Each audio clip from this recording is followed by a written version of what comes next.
Hello, everybody, and welcome back after this break for the final speed run of this wonderful marathon. It's been fantastic. I I'm think not sure. everybody has been Oh, having a never mind. great time. My bad. And and yeah, so we're here ready for Metroid Prime 2 Echoes, But run before I by let you guys azder. start that, before we start that, I got one more donation I want to read really quick before we start this run. It's from some guy. I don't think I recognize the name. Malacros? I'm not too sure. Maybe I've seen his name once or twice, but he donated $100, everybody. And he said it rounded up, shrugs. So no big deal, everyone. I just wanted to shout that one out really quick. Take her away, everyone. Alright, shall I count us down? Yep, definitely. Okay. It's all yours. Alright. 5, 4, 3, 2, 1, go. Okay, so this is Metroid Prime 2 Echoes for the Nintendo GameCube, and the category I'm running is any percent no out of bounds. Which of the main categories that have been run for a long time use out of bounds, so it's going to be something pretty different from what you normally see. This category hasn't gotten run much since about 10 years ago or so, because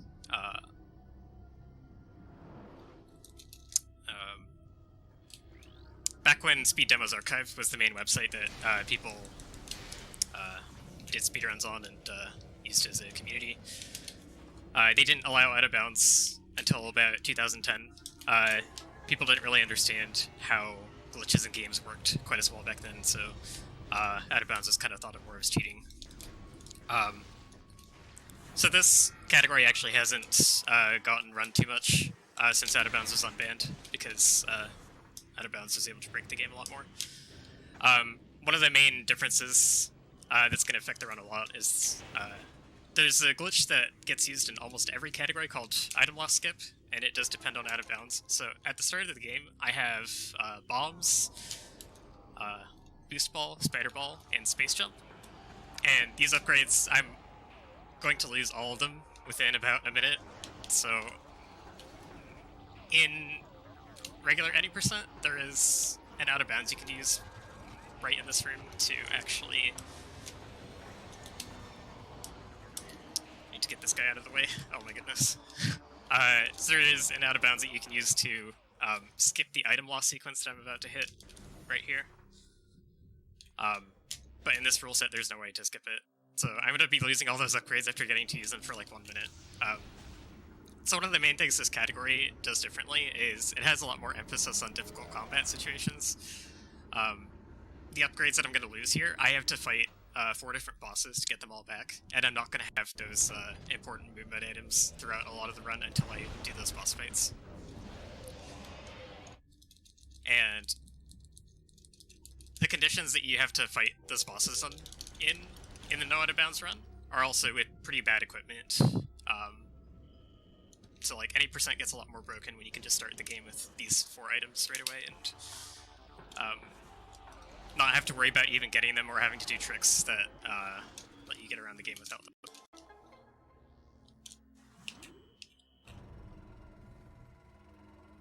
Do I have a moment for a quick donation?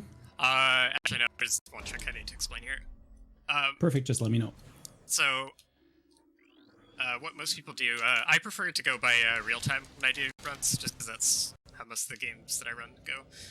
So there's a bit of difference in a trick here that I do versus in game time.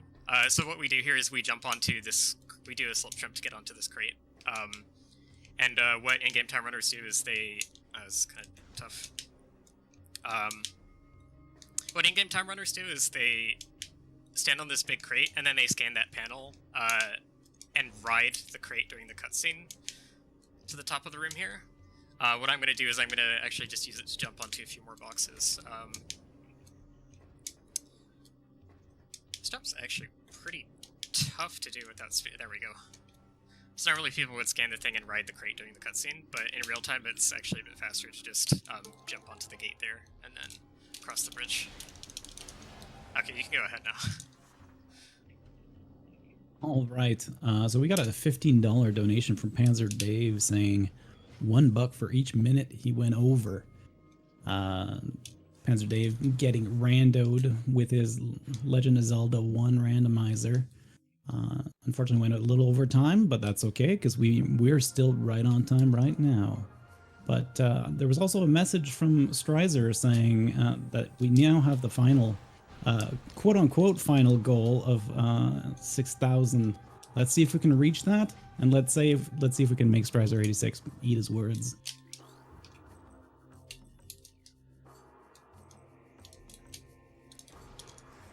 So this game is actually, despite being a Metroid game, it's actually laid out a lot more like Zelda dungeons.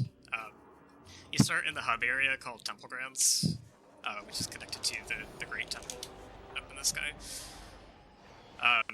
But the three offshoot areas are, they're called Agon Wastes, Torvus Bog, and Sanctuary Fortress. And you have to basically complete each of them like a temple. And what you're supposed to do is you're supposed to get the planetary energy for them. Steal it back from the Dark World and bring it back to the Light World for all three of them. And we kind of have to do them in order in this run. So I'm going to try to do a slope jump here to skip a cutscene here, and if I manage to do it, I can get this missile crate without triggering this cutscene. These slope jumps at the start of the game are actually really difficult to do with without space jump. And in most of the categories, you would do item loss skip and just be able to start with space jump. I'm not going to give this too many more tries, because it's not really required to do this, but...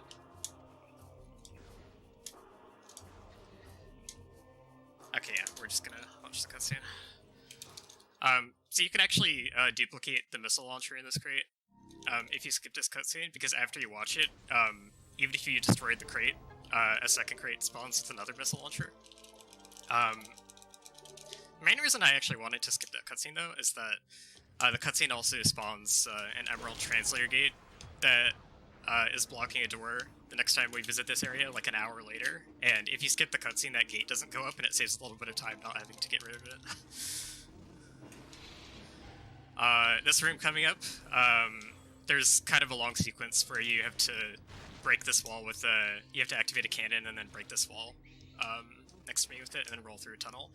That's kind of slow, so I'm going to stand on this hive and do a dash into this area. Prime Series... Oh, I missed the second one up. The Metroid Prime Series is known for tricky dashes like that. The way that dashes work is you have to lock onto something, and the way you do it in this game is if you strafe to the side and then hold the R button at the point during the strafe where you have the most speed, it locks your max speed in. So you can get a jump that crosses a horizontal gap much bigger than normal. So we use the dash a lot throughout the run. It's usually used with the scan visor, because the scan visor tends to have more things that you can lock onto.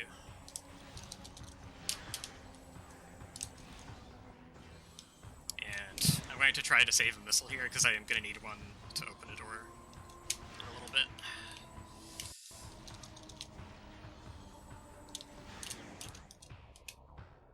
So this is the Alpha Splinter fight.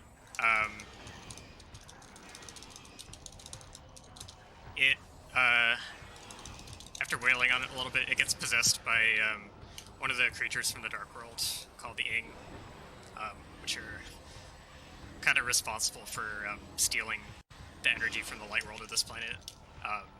They're the main antagonists of the game. So it possesses this this creature as like the main assault on the Great Temple to try and steal the very, very last of the light world energy and to bring the light world to the brink of collapse. And what we get from this thing is called the Energy Transfer Module. And as we're about to find out pretty soon, it's supposed to be used to bring the energy from the Dark World back to the Light World. The item itself actually doesn't do anything, it's just a plot device. Picking it up actually literally does nothing, and it does not change whether you are able to transfer energy or not.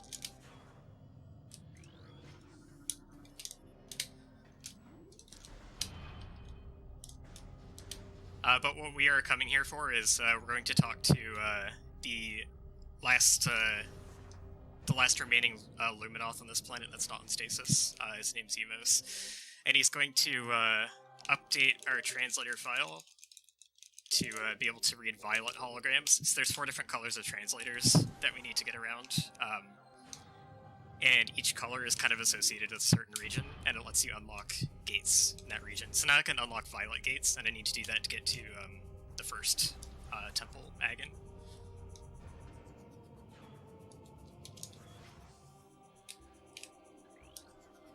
So this is the violet gate right here. It had like a violet kind of scripture thing in front of it.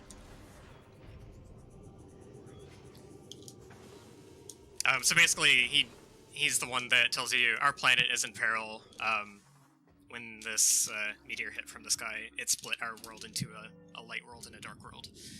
And the creatures in the dark world, which we call the Ing, have taken our planetary energy. We need you to go get it back, and we need you to do all these 3 temples in order. So in regular any percent, you can just completely break the game and do a whole bunch of things out of order. You can't go straight to the end, because the win condition for the game is you have to find the 9 keys to access Sky Temple, which is the final area of the game, and it's where the very last of the Dark World energy is. So it's basically like a sort of key system, like, it's the same as the artifacts from the first Metroid Prime game. So even though any percent can, like, clip through walls in so many places, you still have to get all 9 of those keys. And getting those 9 keys requires the light suit, which is a very late game item, and it's not easy to get. So light suit is what you're supposed to get after completing the 3rd area, which is Sanctuary.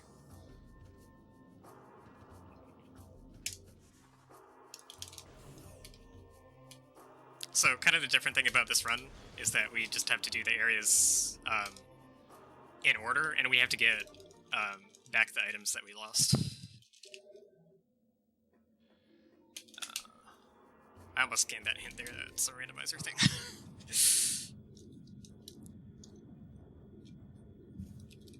So the... Mind if I pop in real quick? Oh, yeah, sorry. yeah, go ahead. Go ahead.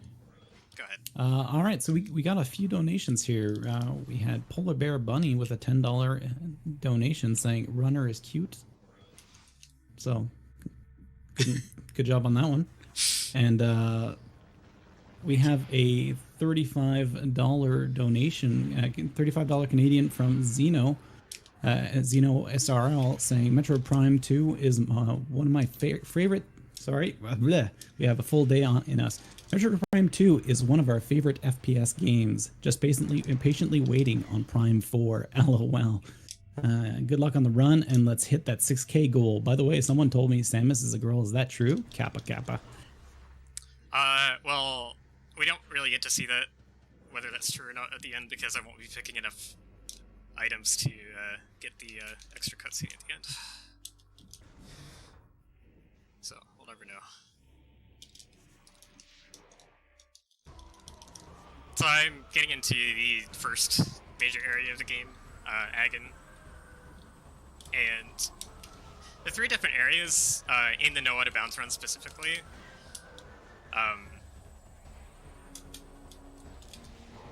they're, like with regards to the run, they're pretty, oh no, I fell off the bridge. They're pretty thematically different as far as like what kind of stuff is required in the run. So, Agon, we're mostly going to be playing the game normally. Torvus is where we start getting to areas that are really difficult to survive because we're going to be skipping a suit upgrade that would normally let us take a lot less damage. And Sanctuary Fortress, the final area, is going to have a ton of really difficult tricks that all have to be executed in a row.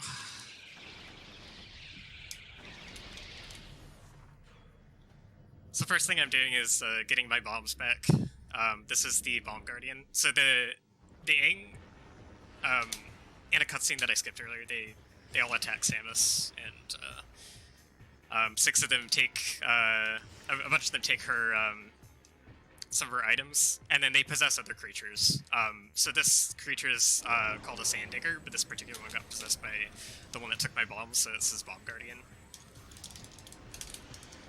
I want to damage it at very particular intervals so that, like, it actually goes back to its invulnerable phase every 25% of its health.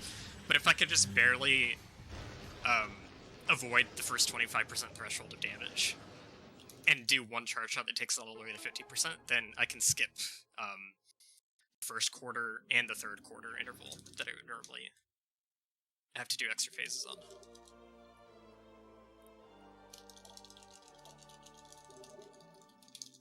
Okay, so that's bombs. We kind of need those pretty much everywhere.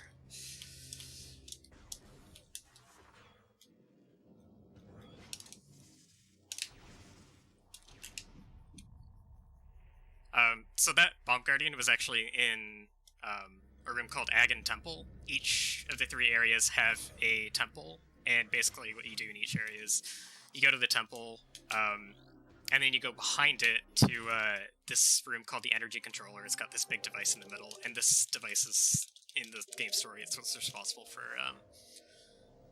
managing the planetary energy. And currently, this area doesn't have any because it got stolen from all 3 of these areas. But we have to go here to get a translator from the hologram of a dead Luminoth. So we got the Amber translator, which is the one required for this area. We don't actually end up using it very much in this area, but we end up needing to use it to get to Torvus later. So pick it up while we're getting our bombs.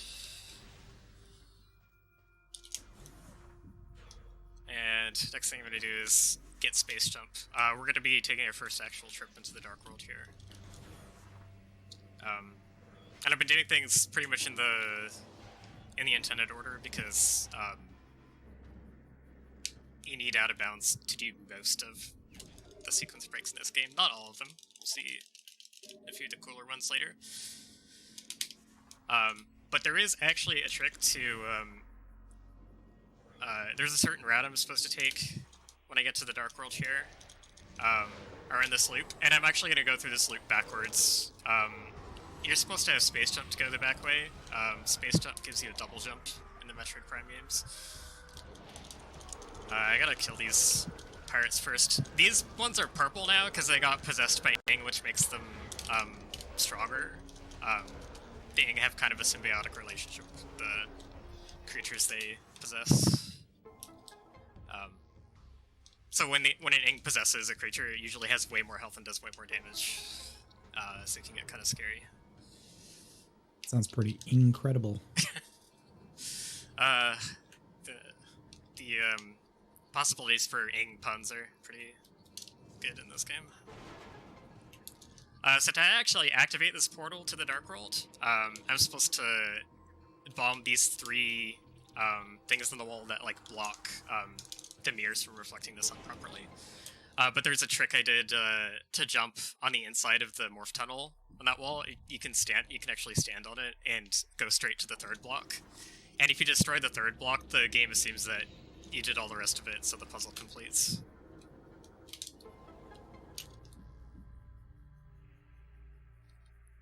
Okay, so we're going to be going to the Dark World finally, and the Dark World is really scary because the atmosphere is poisonous. There are safe zones that have these crystals that the Luminoth installed during their war with the Ing to keep them safe. You don't take damage when you're in the safe zones, they actually heal you. But when you're outside of the safe zones, you take 6 damage per second.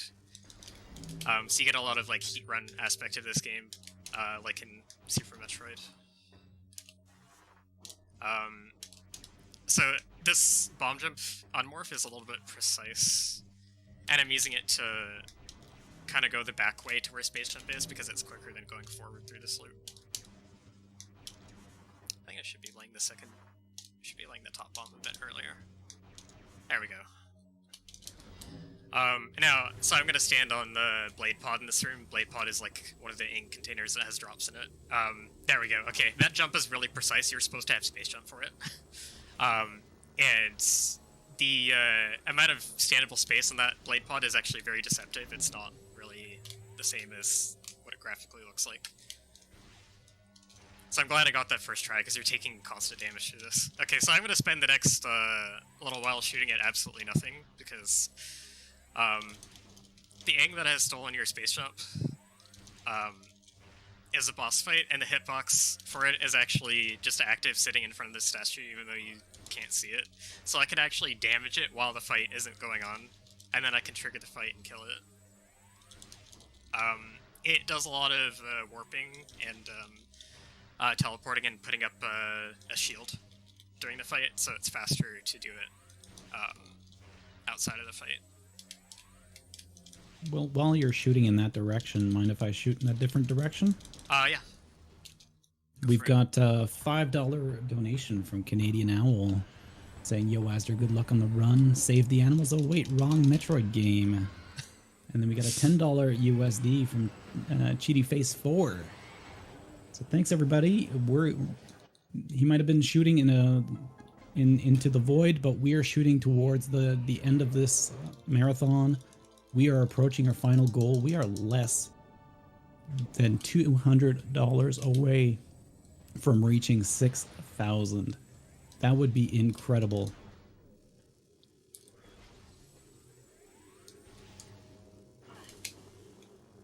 Yeah, I tuned in yesterday. It was just at like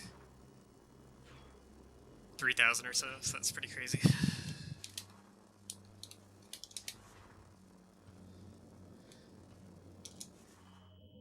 Okay, so now that we have space jump, we have a double jump, we can progress further into the light world here.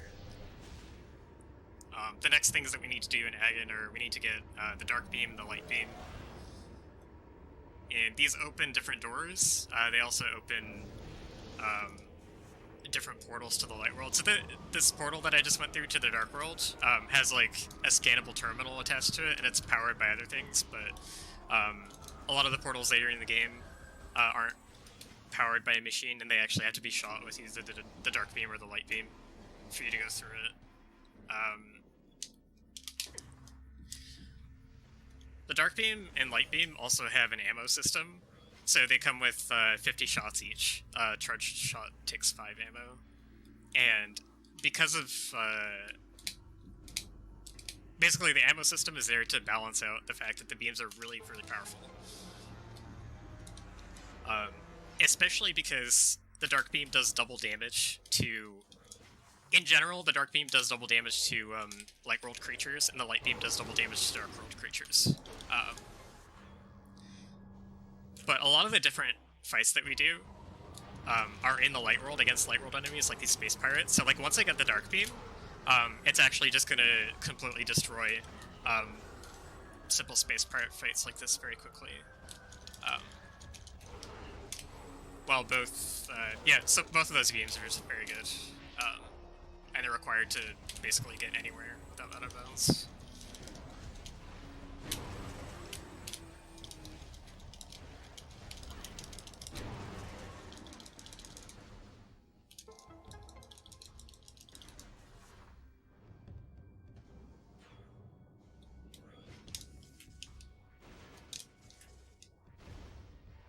Going through, so these are the space pirate labs. And this is where both Dark and Light Beam actually are. The path to Dark Beam, going through this way normally, is actually quite long, and what the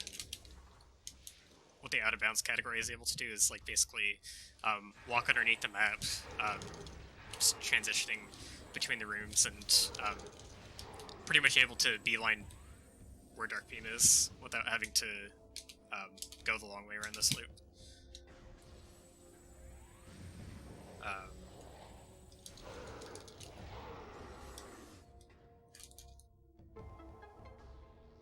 So you can kind of get to it within like 7 minutes of starting the game in any percent. But here we're going to have to fight Dark Samus to get to it.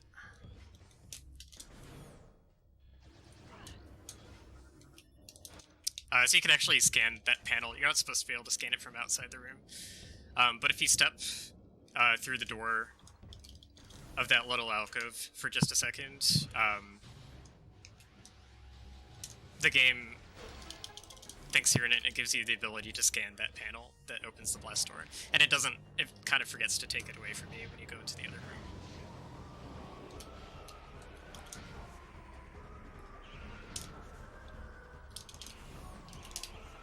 So the reason that I picked up this category, I actually picked up this game pretty recently, only a few months ago. I don't really run Super Metroid stuff, but I picked this up for the rando tournament, and I chose this category specifically because it actually teaches you all the tricks and movement and stuff that's actually useful for a randomizer. So something like the wall crawl to early dark beam would be a very lengthy process that, while it gets you the dark beam, the vanilla dark beam location very fast, it's not too useful to spend time learning difficult stuff like that in randomizer because you're skipping a lot of in-logic checks along the way.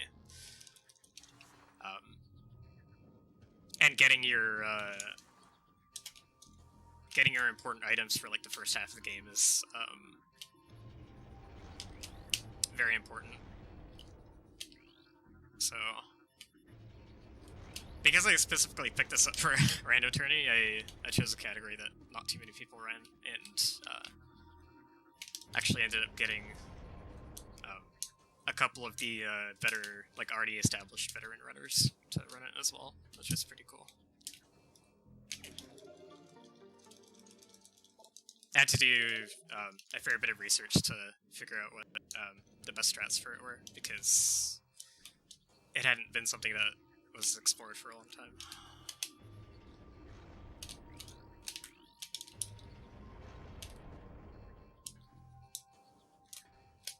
So I just gotta do this crate puzzle. You're supposed to stack 3 crates at the far end there, but there's a little slope on the wall, on the far wall you can stand on. That lets you only make it with 2.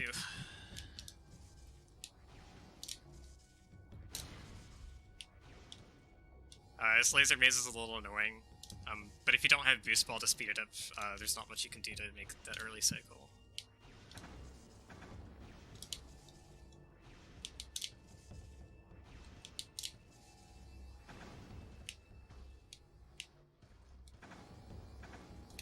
So we also have to fight Dark Samus to get the Dark Beam. Dark Samus is, kind of spoilers for Metroid Prime 1 is... Metroid Prime 1's ending is, she's, the reincarnation of Metroid Prime. And you end up fighting her several times throughout the game. This first encounter you have to do to get the Dark Beam. So what any percent is able to do is get an early power bomb from out of bounds, and then use it to insta-kill her in this fight. But I have to do this fight with the normal weaponry you'd have, and it's actually a very annoying fight, because she flits around a lot, makes your charge shots miss pretty often, and in the second half of the fight, she will start doing these aerial attacks where she'll launch herself at you and use super missiles, and she's invulnerable while she's doing those attacks, so we actually want to try to get her to use those as little as possible. And it's fairly random how much she uses them or not, so it's a pretty frustrating fight for the no out of bounds category. Pretty much no other category has to do the fight like this.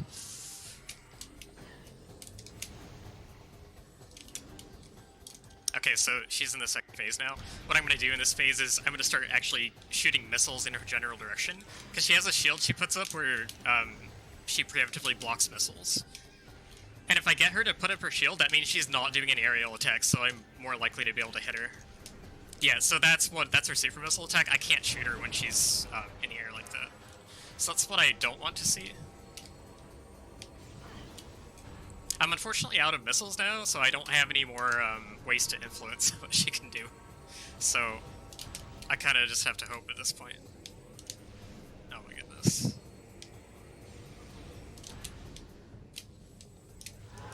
Okay, that fight didn't go particularly well. If it goes really well, she can just not do any aerials in the second phase.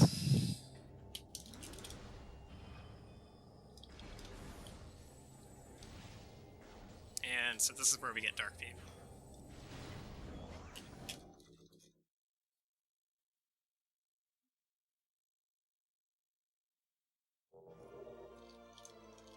So 50 ammo. I have to do some ammo management throughout the run to make sure that we use our ammo in the key spots where we need it. It's kind of an interesting mechanic with how the dark and light ammo work in this game. Is that when you defeat enemies and destroy crates with dark beam, they will drop light ammo, and vice versa. So now that I have dark beam, I can go through this portal and go through the dark version of the Pirate Labs, which have the light beam. So now I'm taking a whole bunch of damage again, and I have to be somewhat careful. So I'm going to try and missile. There's this Phazon crate here. I'm going to try and hit it with the missile to blow it up, because the anglet there can actually, if I don't blow it up myself, the anglet there can actually blow it up right next to me while I'm waiting for that door to open, and it can blow it up in my face and kill me. So I don't want to do that. So I'll save here. This isn't really just for safety, but the saves refill your health in the Metroid Prime series, and you want that health refill so that you have to spend less time farming or just waiting around in safe zones, because your health is actually a resource that you need a certain amount of to be able to move around.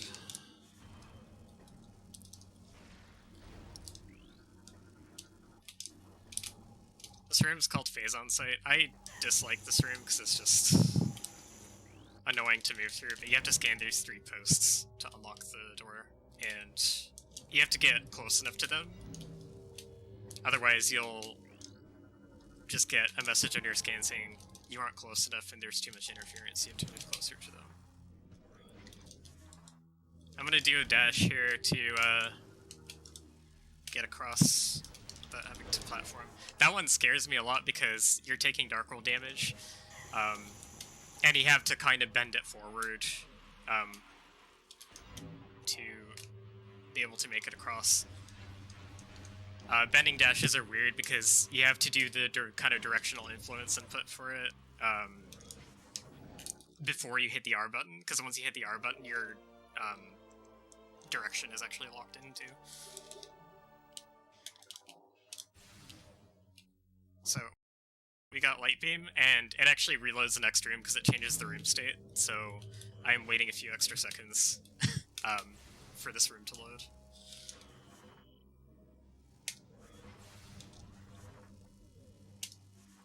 So now I've got both of them, and so normally the way that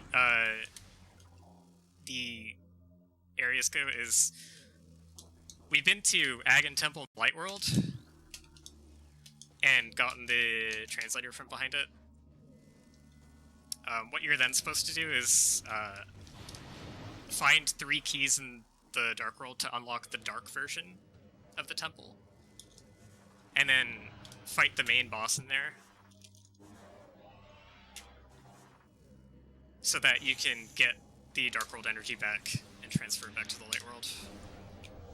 So each of these 3 areas has a big boss at the end. But in Agon, we could just completely skip the boss, because the reward it gives you is the Dark Suit. The Dark Suit, basically all it does is reduce the amount of damage you take in the Dark World. Instead of taking 6 damage per second, you take 1.2, so you take 5 times less. And because of the way that's designed, the future areas, since they expect you to have Dark Suit, they'll have a lot fewer safe zones spread out. So the rest of the game is going to be much more dangerous because of us skipping this item. But it's really just not actually needed for anything. And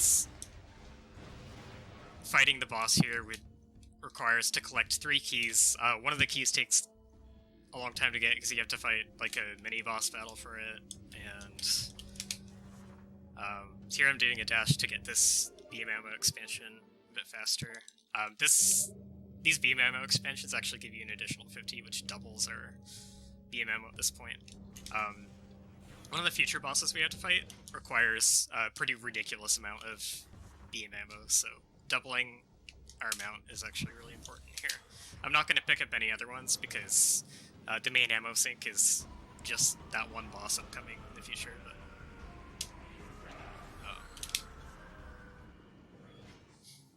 it's a pretty difficult fight. So we're done with Agon because all we really needed was the Dark Beam and Light Beam. We can just get the Dark Suit. I am going to save here though because they did try to put one sort of hard gate into the game to prevent you from going to the next area without Dark Suit. So there is a special type of hazard called Inkclaw Vapor. That's in one of the Dark World rooms that's on the way to Torvus. And it just does ridiculous amounts of damage to you if you don't have the Dark Suit, way more than the normal amount. And that is supposed to be a hard gate against skipping Dark Suit. The way that we're going to skip it is we're going to do an unintended slope jump to reach a portal that we normally have to take this pretty long gondola ride to. And if we get the jump to that portal without dying to the Inkclaw Vapor, then we don't have to get the Dark Suit. The save is unfortunately not very close to where we have to do the trick, so it's pretty scary.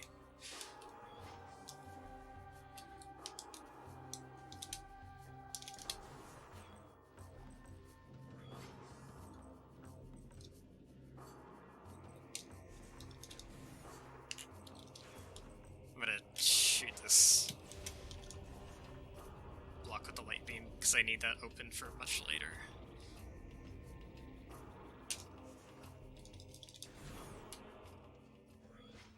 Okay, I've got like a couple minutes for donations if there are any. Right now it's a little quiet, but I just want to remind people we've got about 2 hours left on the estimate and about $200 to go towards the 6,000. Let's see if we can reach that goal.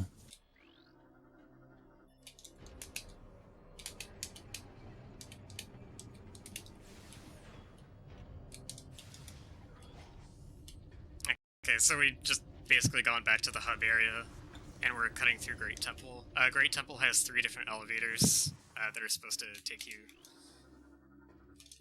to each of the 3 different regions.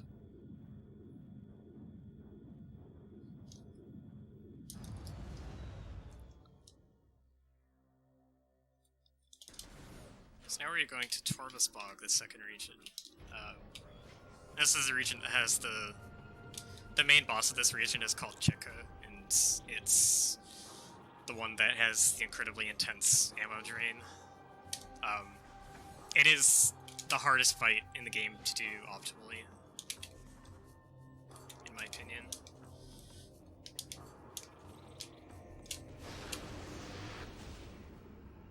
But there is an even harder fight to survive. It's not as hard to do optimally, but it's just hard to survive without the Dark Suit. So, in this next room is where I'm going to be doing the Dark Suit skip. I'm going to be trying to get this slope jump off the wall to this portal, and I'm going to be taking a ton of damage while I'm doing it. Okay, first try. Let's go.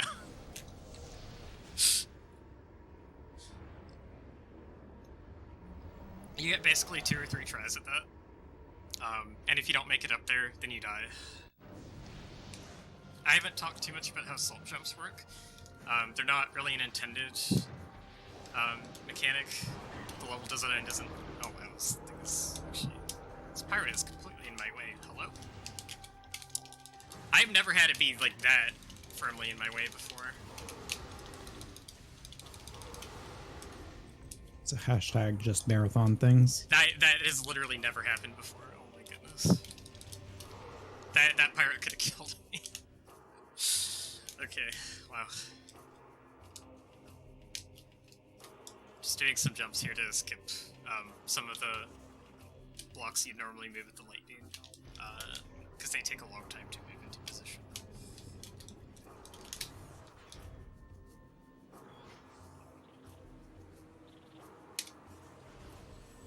I'm gonna actually take this save here that I don't normally take, just to refill my health, because there are some things that could kill me here. Normally my health isn't this bad at this point. So this is Torvus Bog, it's kind of a swamp area. This is also where the gravity boost item comes into play. We have to do some kind of suitless underwater stuff to get to it.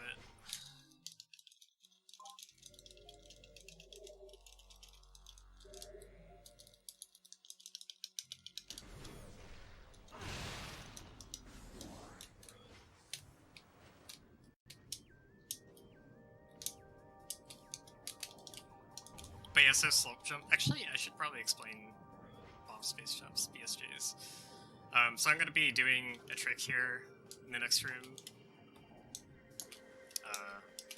Actually, there's going to be like a minute before I do it. But there's a trick I'm going to be using a lot throughout the run. Called the BSJ, stands for bomb space jump. And so what I'm going to be able to do is do a bomb jump, unmorph, and jump out of midair.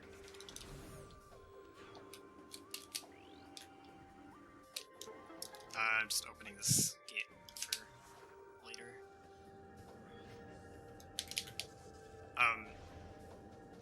So BSJ requires you to do an instant unmorph.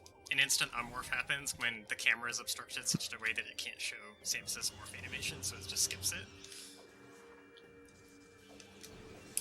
And you can actually use that to get a jump from midair that you're not supposed to. Otherwise, I would have had to do a bigger loop throughout the area to get up to that bridge. I'd have had to go through a bunch of extra rooms. I'll go more into BSJs later since that's a really bare bones explanation of it. It's not a very good one. We're gonna do the pirate fight here. We can explode that skip just with light beam damage. As soon as these pirates spawn, I can fire a charged arc shot to freeze both of them. Charged arc beam basically is kind of the ice beam of this game, and if you played Prime 1, you might remember that you can kill a lot of enemies instantly by freezing them and then shattering them with a missile. And that's used on a lot of the enemies in this game as well. And we do this fight to get super missiles. I actually need a missile drop because there's one all the way over here. Kind of low on missiles right now. I'd like another one if possible. No? Okay. Anyways, so super missiles in the Prime series. You shoot them by charging your beam and then pressing the missile button. So you have to wait for your beam to charge, which takes a while, so you can't shoot them anywhere near as quickly as you can in, like, the 2D Metroids. But they're really powerful and really cool looking, and they open green doors. We actually need a lot of super missiles in this area. So that was Torvus Temple in the Light World. We're getting the Emerald Translator, which is the one that opens the gates in this area.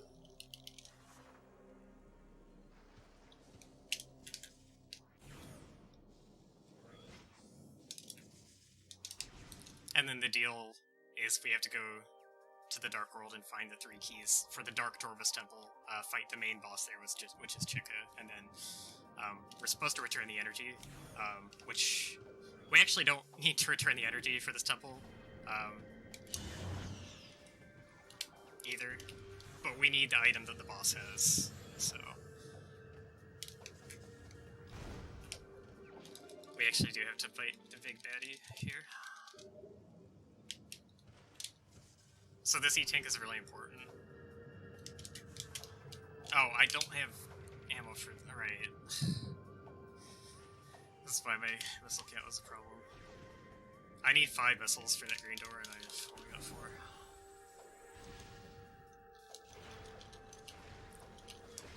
I'm actually gonna waste my missiles. If you have 0 missiles, when you break something, you're very likely to get a 10 missile drop.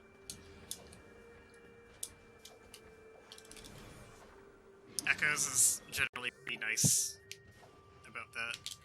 Prime 1 is pretty terrible with giving you drops when you need them, but Echoes checks to see if you're things like, if you're at 0 missiles, it'll prioritize missile drops. If you're at under 20% health, it'll prioritize 100 energy drops.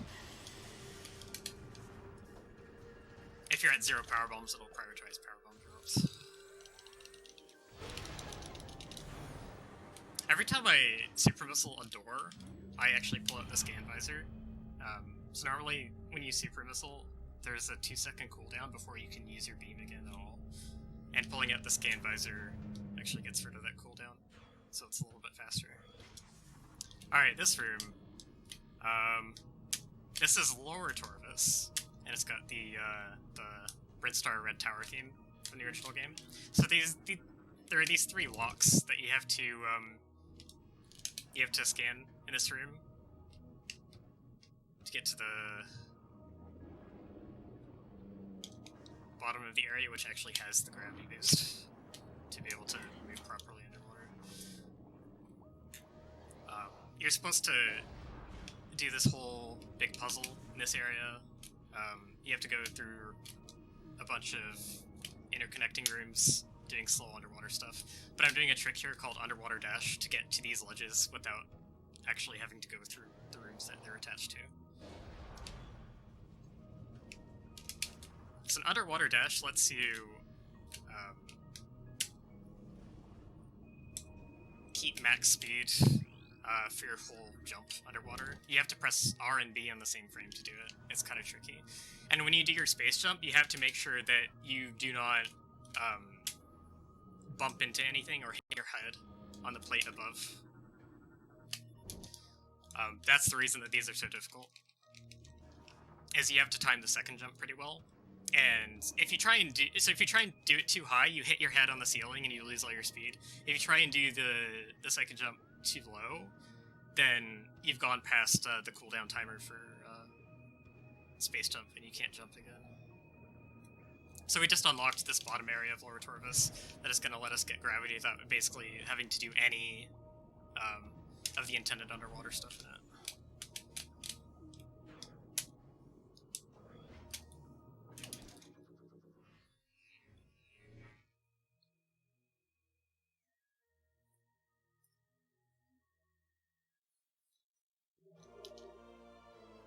Next room is reloading during the cutscene. That's why it takes so long. And after we get gravity, the Alpha Blog fight locks us in this area. But we can actually skip the fight if we do a BSJ.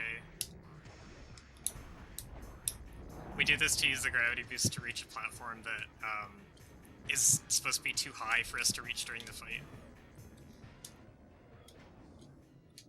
So we can just leave the room and not fight it at all. That boss is a massive pain to actually fight, because it can only take damage when it is charging at you and opening its mouth. The arena isn't really big enough for you to dodge it consistently when it charges at you, and it's random when it opens its mouth, so it can charge you and ram you, and you might actually not even have a chance to hit it at all.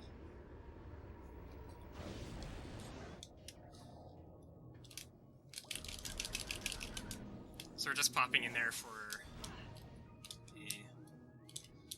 one of the 3 Dark Torvus keys. This is the little key quest that we managed to entirely skip in Agate, but we have to do it here because Chica's guarding the Dark Visor, and we absolutely need the Dark Visor to beat the game. Even the any percent run out of balance has to fight Chica. But it's able to use a pretty crazy glitch to trivialize the second half of the fight, which we aren't gonna get to do. And I'm actually going the wrong way. we revisit a lot of the areas later in the run, so I got mixed up with the segment we're supposed to do later.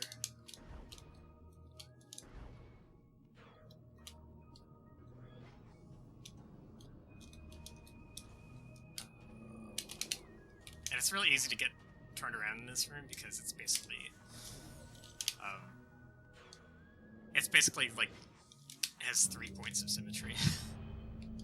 That's hard to tell where you are in that room. Oh, another thing that we were supposed to have to do all the underwater stuff was we were supposed to have seeker missiles to open the purple door. Not that one. Which door am I going through? Oh my goodness. We were supposed to have seeker missiles to open the purple door in that room. To do the puzzles there. So since we skipped all those puzzles, we didn't have to route in Seekers beforehand. Seeker missiles are actually in Temple Grounds, and they require the boost ball, which is in Dark Tortoise. So, doing those underwater dashes that we did actually skips a ton of backtracking. So we're able to get gravity there and get... mostly, we did that to get the second Tortoise key.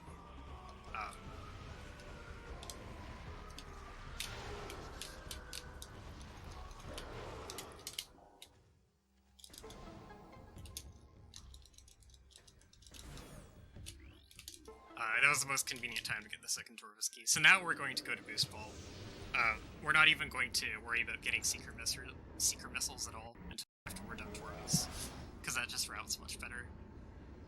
The problem is that you're expected to have Seeker Missiles for the Jekka fight. Seeker Missiles are basically...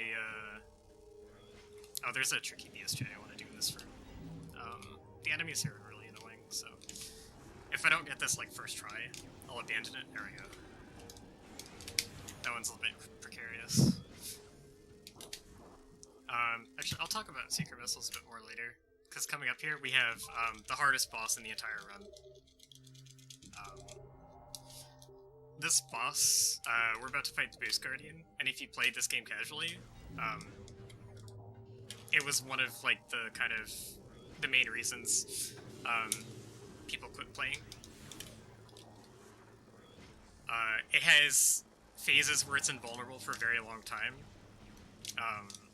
and it does 40 damage per hit, and there are no safe zones in the room, so you're taking damage the entire time. Now keep in mind you are supposed to have Dark Suit here. So I'm taking 5 times more damage from the environment that I'm supposed to be taking.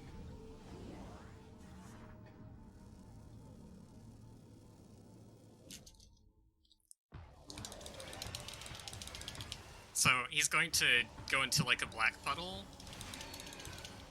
Oh, or he's not. He's just gonna turn. Never mind. He's just being rude. So normally what he does there is he turns into a black puddle. If he's in a black puddle or if he's in a solid form, then you can hit him. If he's in this brown puddle, in his boosting phase, you cannot damage him.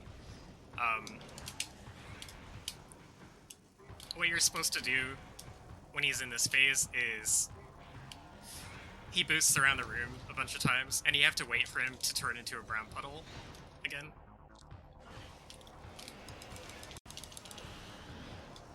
You have to bomb him as a brown puddle 3 times.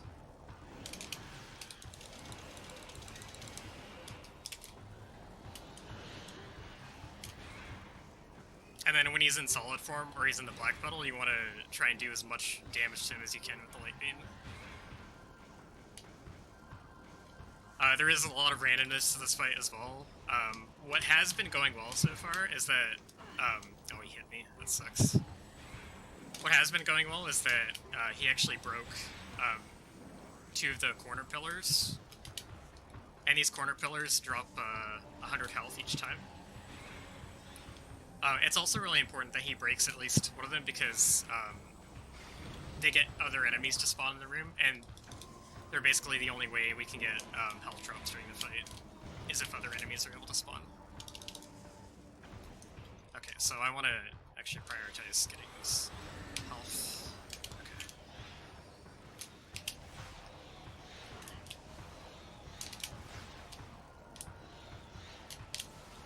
Alright, I need to become solid again so I can do the final hit.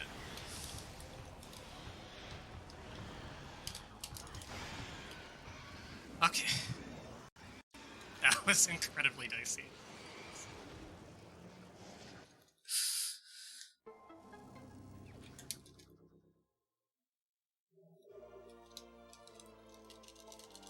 It's incredibly difficult to survive that fight without the dark suit. You can kill it in 2 cycles or even 1 instead of the 3 that took. If you take 3 cycles, you're actually not very likely to survive, so it's pretty crazy I managed it.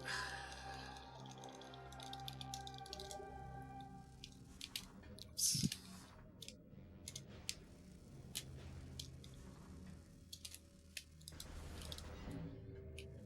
So I'm in this caged little area,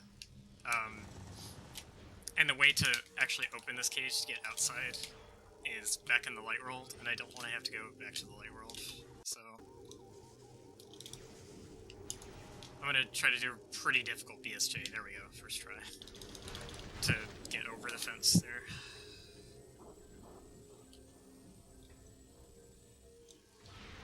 The height requirement for the BSJ, the ones with extra bombs are significantly harder. Hopefully I can avoid dying to these things. That'd be great.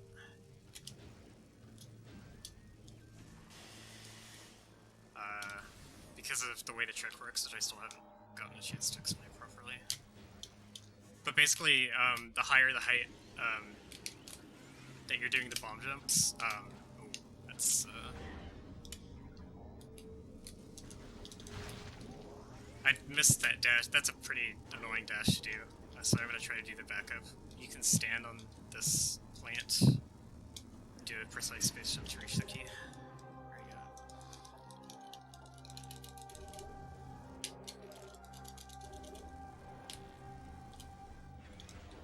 Oh, whoops. This is a light door. I cannot bomb it open.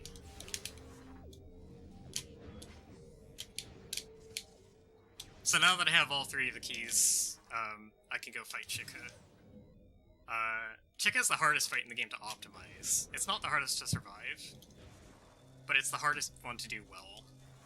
But it's also my favorite fight.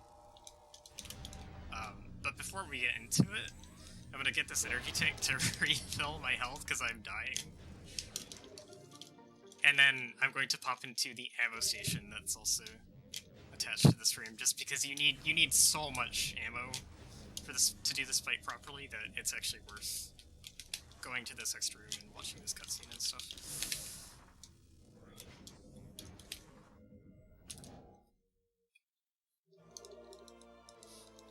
So Chica basically actually has 2 separate health bars worth of fight. The first is the larva phase, and the second is the adult phase. And we don't have Seekers for this fight, which is supposed to be a multi-target missile system. So the adult phase is going to be a lot harder. So basically this is like a caterpillar into butterfly boss fight. I'm going to scan it a little bit to reveal its weak point later, which I can do double damage to when it gets out of the water. But here I'm just trying to shoot it with light beam as it pokes its head above the water. At certain health thresholds, it'll actually just do like a big flying flip out of the water, and there's a pretty short window where you can super missile it, but I got a lot of damage in, so it's not going to do one of the flips. What it does do is it rises up out of the water like this, and then tries to grab you with its tongue. And then after it does that, it exposes its weak spot, which shots against it do double damage. So oddly enough, Chica is actually, it's neutral polarity to both light and dark beam. So neither of them do double damage, they both do, actually I think technically both of them do half damage.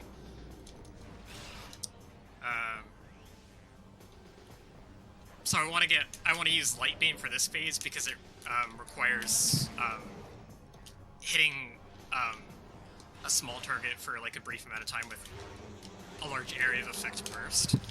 But here I want to use Dark Beam because it's actually faster DPS, because you can shoot it faster. Okay. That was a pretty good larva phase. The adult phase is a lot harder. And this is the one that any percent gets to trivialize. So it's this big butterfly now. So it has a light and a dark version. It opens in the light phase, and the light phase takes double damage from Dark Beam. So I stun it with Dark Beam, and then I have to shoot one of the 4 weak spots on its wings. Oops. So you're supposed to have Grapple Beam. We actually skipped the fight for Grapple Beam because there are some crazy tricks we can do later to skip it. It's one of the only major items we managed to skip, but you're supposed to have it for this fight, and you're also supposed to have Seekers to multi-target the wings. So I am taking a lot more damage from the environment than I'm supposed to be, because I don't have Grapple, and I have to do each wing individually instead of hitting them all at once. So when the butterfly is flying around, it's actually pretty hard to hit it with Dark Beam, because Dark Beam shots travel really slow. So you have to aim really carefully. So now when you do all 4 of its wings, it falls into the dark water and it turns into Dark Chica. This is the dark polarity phase of it. So it's taking more damage from Light Beam. What I'm going to do is I'm going to wait for it to shoot out these bugs called Chicklings, and I'm going to try to use them to farm my dark ammo back up.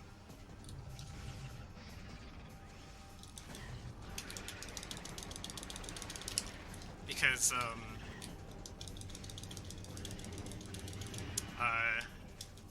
the light phase is just so intensive on dark ammo. So actually, in the second half of the adult phase, it actually takes extra damage to do the stuns. It takes more than before. So stun locking it with 1 charged dark shot doesn't work. You actually have to do a charge and an uncharged now. So this fight gets a little bit worse if you mess it up, and it also has an extra attack if you take too long to stun it, that it flies around the room and takes forever. So this was actually a really, really good fight.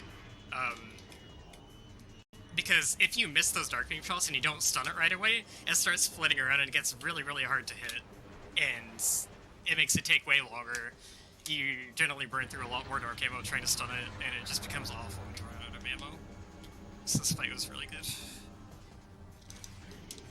And now that it's in the dark phase again, I can just finish it off really easily with the light beam. Oh, that was a really good fight. Mind if I jump in for a second? Yeah, go ahead. It's a good time. Perfect. You said Chica was harder as an adult. A lot of things are harder for us as an adult, but some things that are easier, and that's donating to your favorite charity. Just like Tracy M did with a whopping $100 donation saying, "It's so cool to see you show off all the hard work you've done on this run. Good luck." That puts us less than $90 away from $6,000. We still have at least a little over an hour. Let's do it. I believe in us. Yeah, thank you so much, Tracy. And also Canadian Owl and Polar Bunny, they're all very good friends of mine. Bunny's my girlfriend, so really a lot of love to her for supporting everything that I do.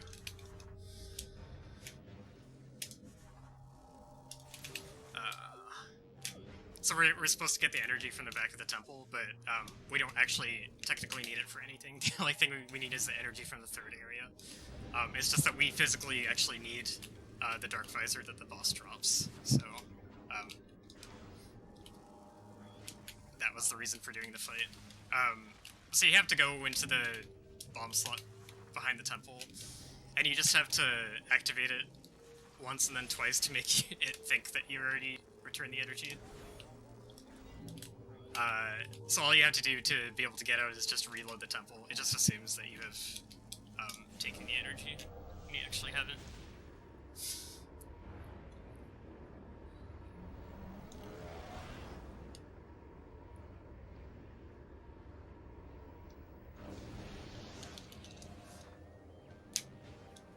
So now that we are done with Torvus, we're going to be heading towards the third major region, Sanctuary.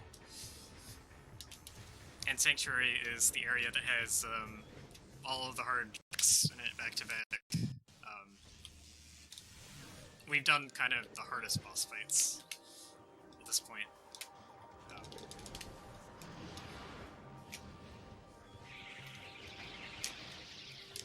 But the sequence breaks within Sanctuary itself are pretty crazy. And on the way out, we had to go get Seeker missiles that we skipped earlier. Because we do need them for the end of the game. This is just the best.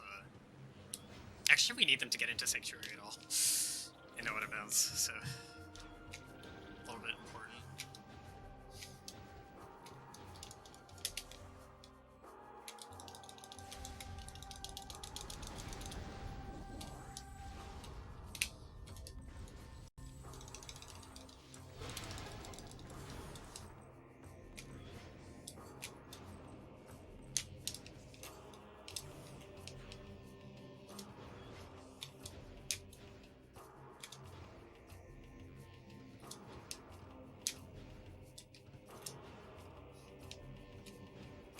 We need boost ball for this. There's just a little boost ball puzzle we have to do in this room. I'm also going to try kind of a tricky trick to get out.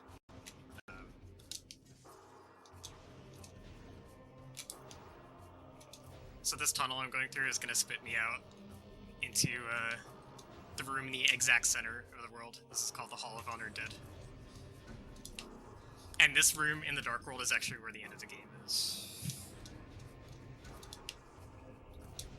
There is a portal up there. It's just there for story purposes, though, and doesn't actually work because you're not supposed to be able to get up to it.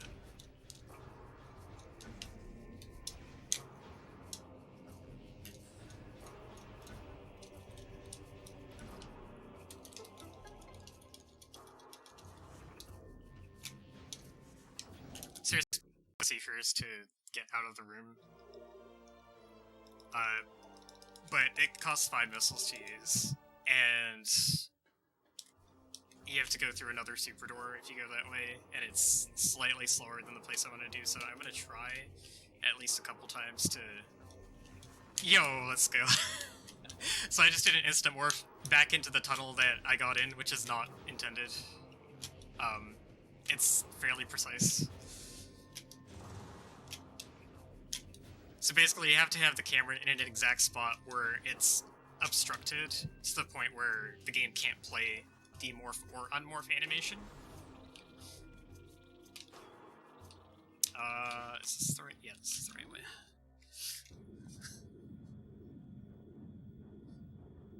That's also a really useful trick to know in Randomizer so that you can check the vanilla Seeker's location without actually needing to have Seekers first. And not risk locking yourself in.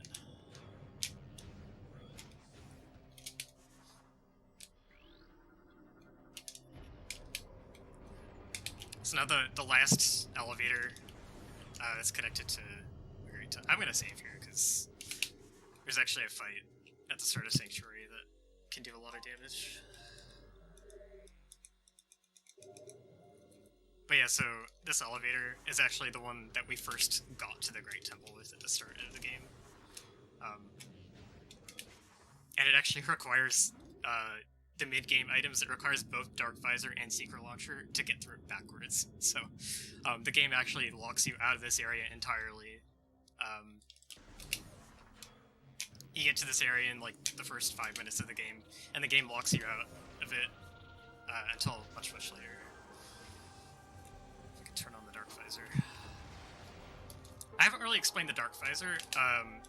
It looks like a black and white thing with red important things showing up. The Dark Visor can see things that are supposed to be in like interdimensional flux between the light and dark world. Functionally, it's used as a requirement for some of the Secret Missile targets. But the main thing we actually need it for is, I mentioned earlier, the overall goal of the run is to get the 9 Sky Temple keys to access the final area and defeat the final boss. I have not collected a single one of those keys yet, because they are all locked behind the Dark Visor. That's why any percent also needs to fight Chica to get it. So all of the keys are inside. They're inside creatures called flying ink caches, and they are invisible to the normal visor. And you cannot actually shoot them without revealing them with the dark visor.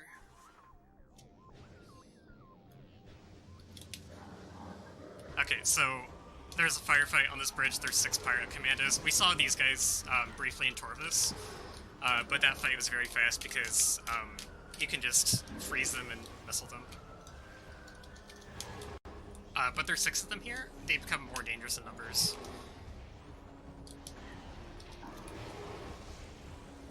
Because they can throw grenades, and the grenades do a lot of damage.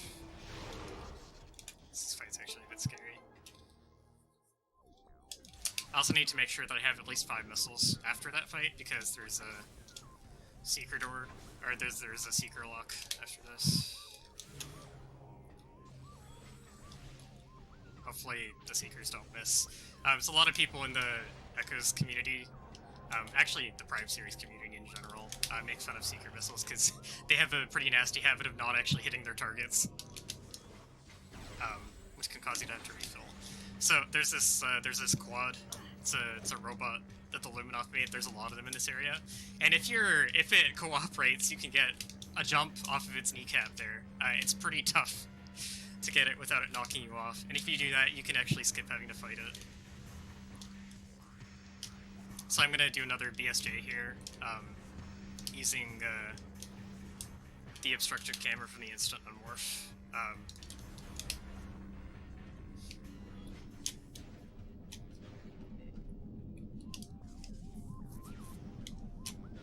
So there are 24 frames where you can when you're unmorphing, there is a 24 frame window where the game still considers you on solid ground even when you've left the ground. And if you normally the unmorph animation eats that entire frame window so that you can't jump from midair when you're not supposed to. But if you get an instant unmorph from the camera being obscured, then you actually have those 24 frames to work with to get an additional jump for extra height. And we use that in a lot of places. I've used it in a couple of places already. That frame window is being eaten into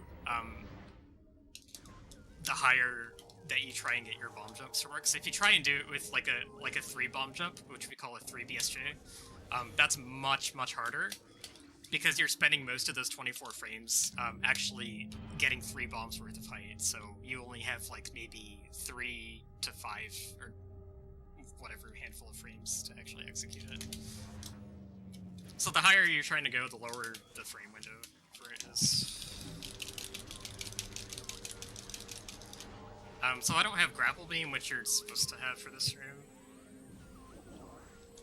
because we completely skipped that boss in Torvus. One of the ways to do this room without grapple beam is we're going to shoot these 5 secret targets, and you're supposed to lock onto those secret targets from the opposite side of the gap, but if you aim carefully, standing on the edge, you can lock onto all 5 of them from the side that you're on. That unlocks the portal on the other side, but also it teleports you to the other side, because the game assumes you're already on the other side. So I don't have the spider ball yet, and normally in any percent run I would have done item loss skip and already be able to have spider ball. There's a slope jump off the wall I can do to get the height necessary to get over that spider track. You're actually supposed to run through a series of tunnels that's underneath it, so that isn't as big of a skip as it looks like.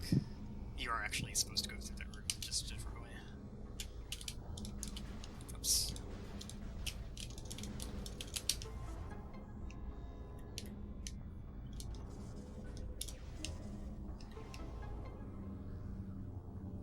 So at this point, we're going to start massively sequence breaking the intended order of Sanctuary. There's a big gap that you're supposed to... Basically, on the other side of this gap is the area of Sanctuary that has the Screw Attack. Screw Attack in the Prime series lets you do 5 additional jumps and lets you cross large gaps with it. It's a really good movement item. We're going to get it early, So the way you're supposed to get this is you're supposed to already have power bombs and echo visor from doing other things. But using the same instant unmorph mechanic as the BSJ, you can actually use that to cross gaps too. That's referred to as roll jumps. This one is actually pretty difficult because you have to hit X, B, and then you also have to hit L to cross it. So getting that quickly is actually really difficult. You have a really small frame window to hit all three of those buttons in, especially the L button, which lets you conserve your rolling momentum. Because if I managed to hit XB and L, but not L, I might have gotten the roll jump, but it wouldn't have had any speed at all. So here, this is just kind of hard trick after hard trick. I'm gonna do. I still don't have spider roll, but I want to open this portal for later. So I do an instant unmorph off to get into this bomb slot without riding all the. Wait, I don't have spider roll. Sorry, that was randomizer autopilot taking over there. We don't need the item in that room that's attached to that spider track. Okay, so this is Grand Abyss, and this is, we're gonna do a boost jump here, which is basically a roll jump with the boost ball, and this is actually only discovered to work last year. There was a very difficult dash to get across here. You had exactly one try to pull it off, because you have to land on a robot that only appears once. And it was the thing that kills most people's speedruns of this game. So 80% goes to square attack right away, and gets to attempt this like 15 minutes in, so if you don't get it, then it's like whatever, but we're over an hour into the no out of bounds run, and you have to do basically the same thing. So it's really good that we have a trick you can retry infinitely. Oh my goodness. Doing the camera manipulation here is really kind of awkward.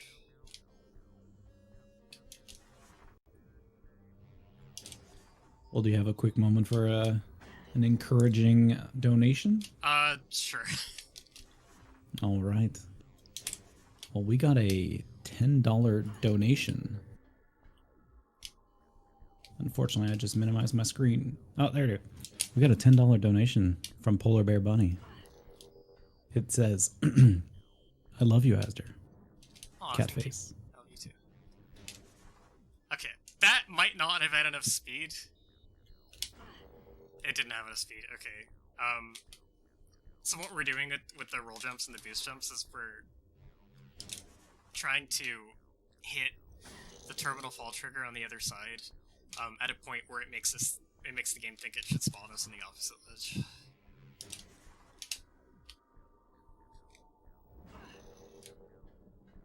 This is one of those tricks where I either like get it first try or not at all, unfortunately.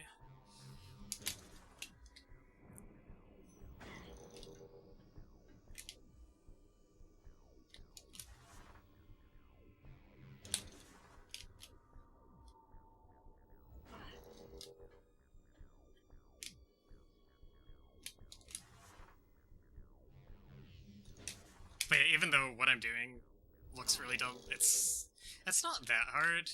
It's actually learnable for... This trick is actually learnable for someone getting into the game, unlike the other method of crossing this room. So it's made pretty much all categories of running this game much more accessible than last year.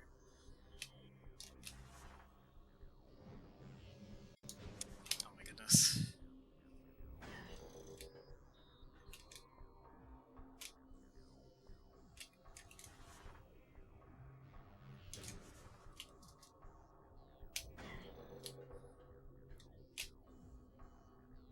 I have to hit XP and L, like, not even all at the same time, but, like, in that order, kind of one after the other in a really short frame window. And I also have to do it at a specific time so that the camera is correct for me to get the instant unmorph. There we go, that looks a lot better. Okay. Made it across.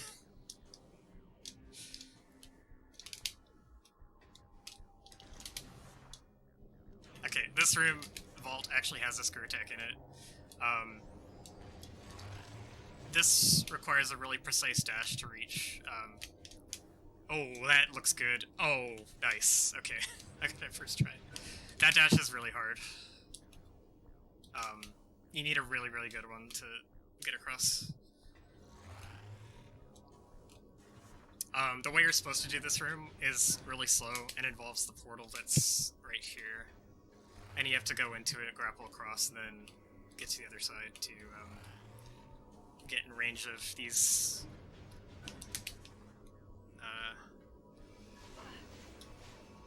spinner devices, which are activated by Boost Ball. So yeah, sorry, there's a different portal I was supposed to take to get here.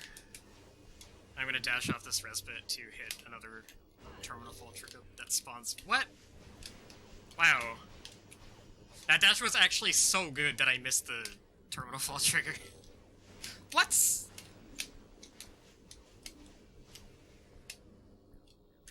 Hello? Okay, this also never happened before. Let's do it off of that thing instead. There we go.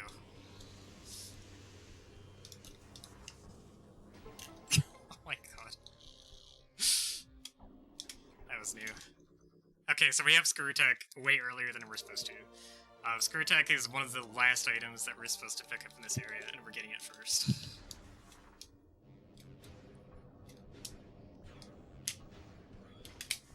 So, we get to use Screw Attack to demonstrate its intended function to get back across this gap.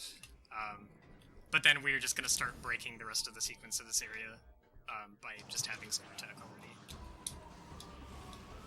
The first thing I'm going to do with it is get an early Power Bomb. The intended Power Bombs you're supposed to get are actually in Torvus, and they require Spider Ball to get it. So you're supposed to get Spider Ball from Sanctuary, and then leave Sanctuary, go all the way back to Torvus, and then go get Power Bombs from there. And that's very, very slow, so we're going to do a trick with the Screw Attack to be able to get them from here instead.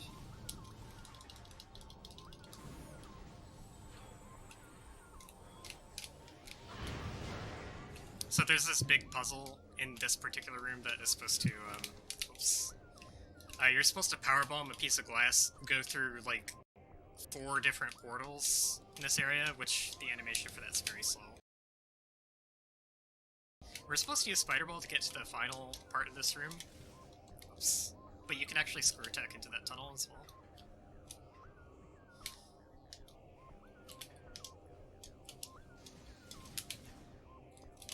Mind if I pop in for just a moment? Yeah, sure. All right, well, we got another donation for $6.66 from Metroid MST. It's your role to jump across the gap. We got a $20 donation from Tugboat saying, Super Ultra Massive Mega Weeb powers activate with the power of God and anime. I donate $20. And last but not least, we've got Nazarius with a $20 donation. No message, but still appreciated. Thank you very much, everybody. That puts us less than $40 away from 6,000. We can do this. Oh my goodness, my usual key for this is not working.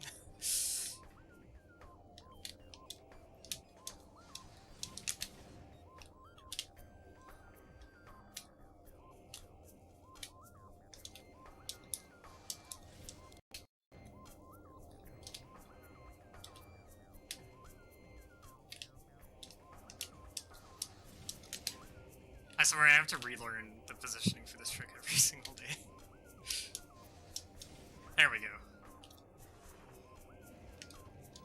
Okay, now I have a power bomb before I'm supposed to have one. And because I don't actually have Spider Ball to get back out, I have to do a tricky 3 BSJ.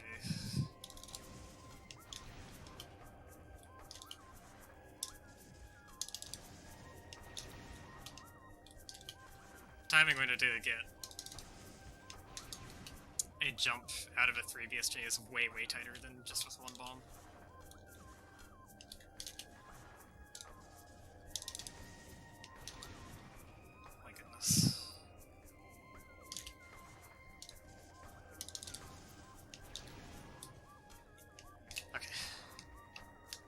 camera? Camera? Okay, I almost fell out because the camera turned me around in the tunnel.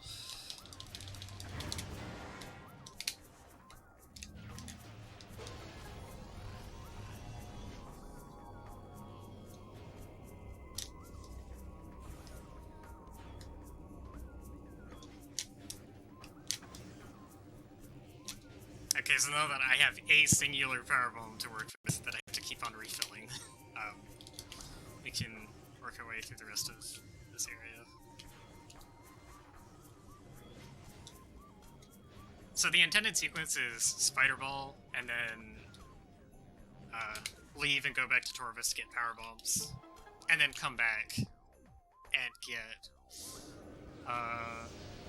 what was it? I think then you get Echo Visor, and then you finish the area. But one of the big reasons I wanted to get a power bomb before getting Spider Ball is that there's a power bomb door where Spider Ball is that has a Sky Temple key behind it. So I want to already have power bombs when I go get Spider Balls, so that I don't have to backtrack to it.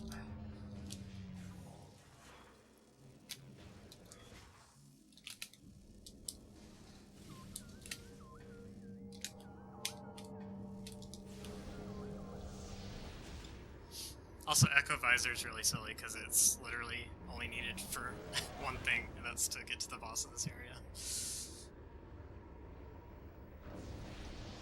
But it is not possible to skip inbounds, unfortunately.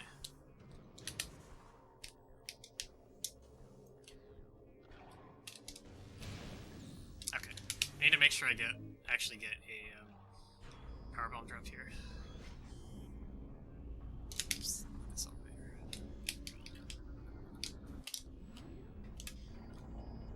I have to solve the upper part of this gyro puzzle for later to get Echo Visor. You're supposed to powerbomb this rumble here, but I don't want to use my one remaining powerbomb because I need it elsewhere, so you could actually screw attack it instead. Even though you're not supposed to have screw attack yet.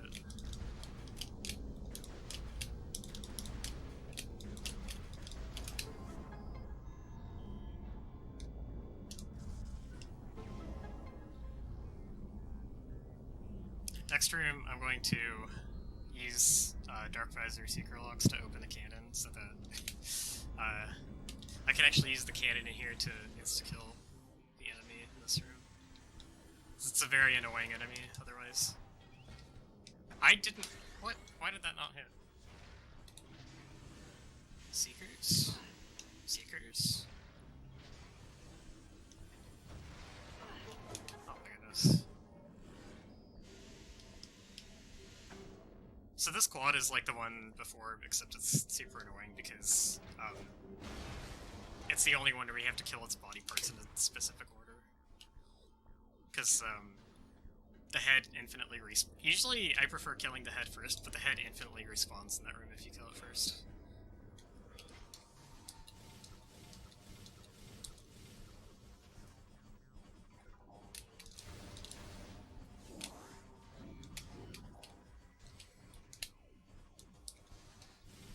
So there's also all these gaps that I'm supposed to have grapple lead for. That, since I sequence broke screw attack, I can just use that instead. We're finally getting the translator for this area, which is the Cobalt translator, and it's needed for pretty much only one thing, and that's to get to Spider Guardian. I scanned the wrong thing. That's randomizer muscle memory again.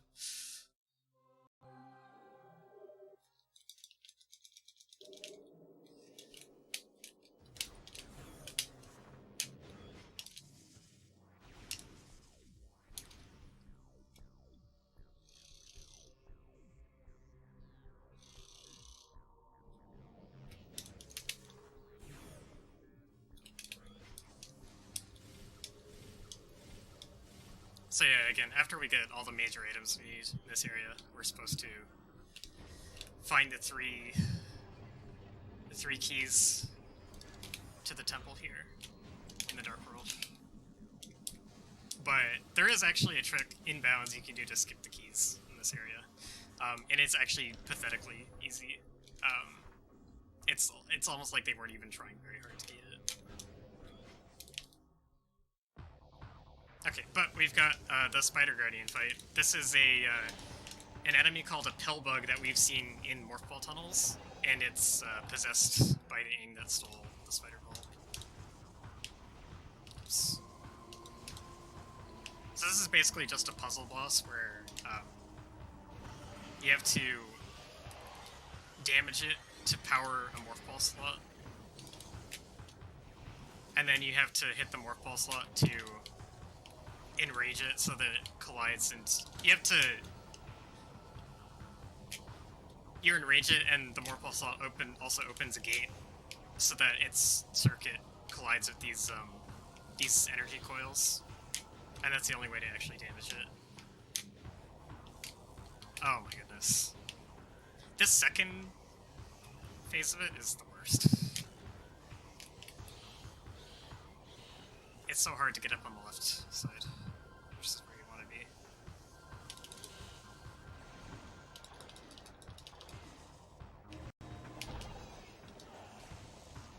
Oh, really?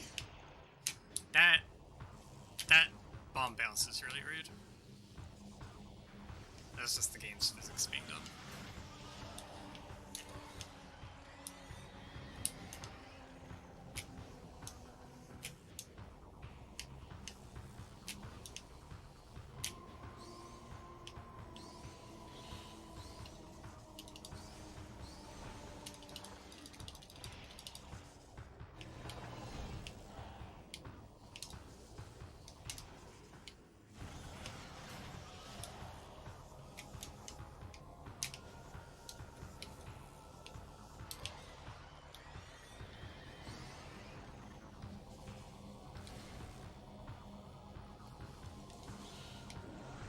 I don't suppose we have anything more to read during this fight.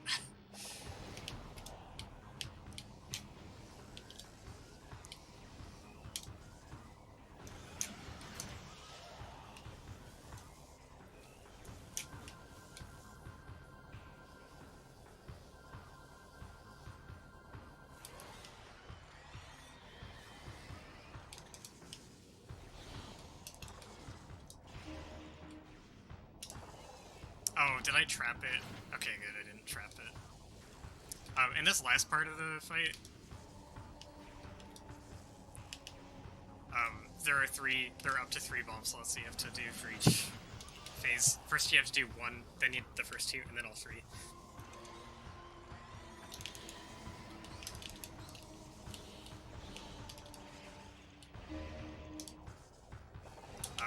But if you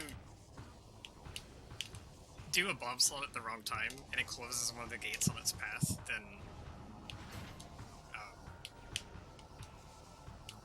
you mess up the sequence and you have to start all over.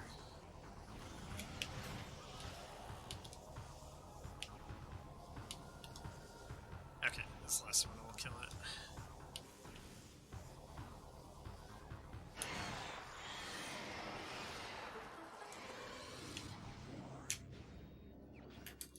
Okay, so there's this power bomb door behind the spider ball, and this is where one of the Sky Temple keys is. So I wanted to avoid having to backtrack here.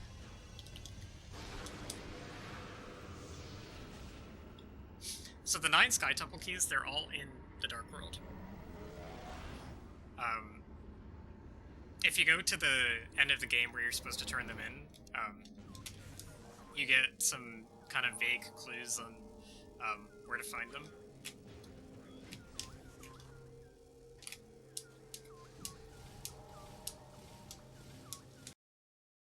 And the way the clues for them work is kind of interesting. So this is the flying ink cache, and each one of these has a key in it. And you have to reveal it with the dark visor first to be able to hit it.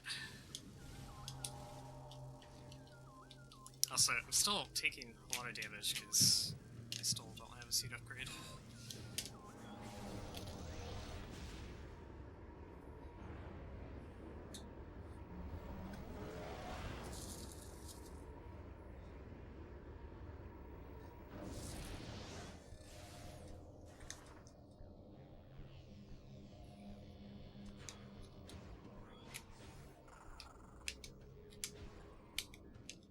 the way that you're supposed to find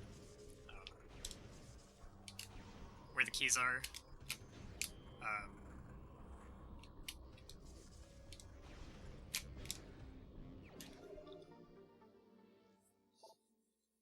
Sorry, I'm losing my train of thought. I'm trying to remember where to go at the same time. This area is complicated to route.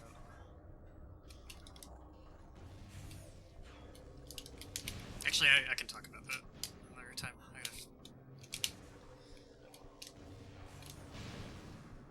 Oh, that is really unlucky. I did not get the power bomb drop that I wanted.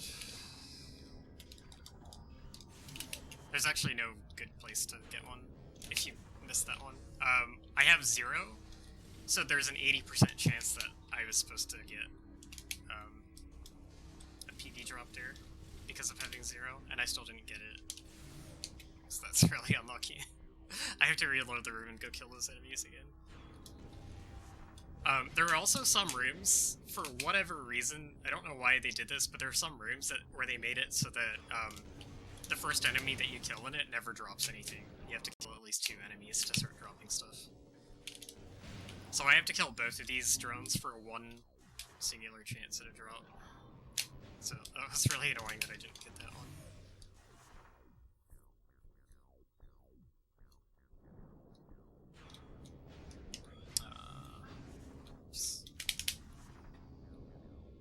Now I need to go get the Echo Visor, solely just to fight the main boss here.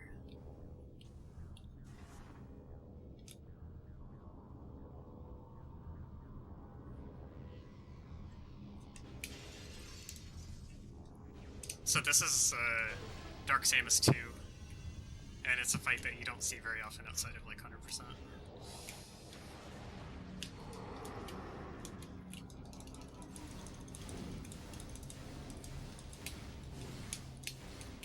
So Dark Samus, funnily enough, is actually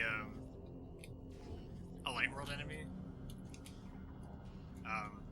It's a bit of a misnomer, because normally the Dark enemies refer to enemies that are possessed by the Ing, but Dark Samus is completely like not actually from this world, so she is actually weak to the Dark Beam and not the Light Beam.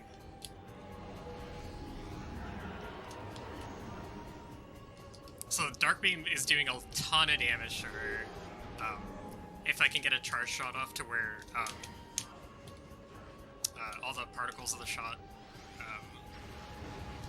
kind of converge on her. Oh no, this attack is annoying. So sometimes she does a boost thing, sort of like the Boost Guardian, and you can actually knock her out of it with a charge shot, but she has to be kind of moving directly at you for you to be able to do that. And she's doing her same aerials that she's doing in the first fight, where you can't hit her during them.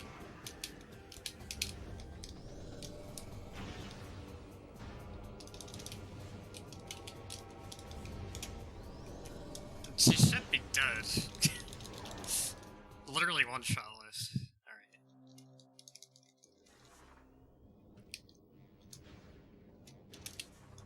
So she's not technically from the Dark World. Technically she's a Light World enemy, so double damage from Dark Beam. It's kind of weird. The reason that she's called Dark Samus is just because she looks dark.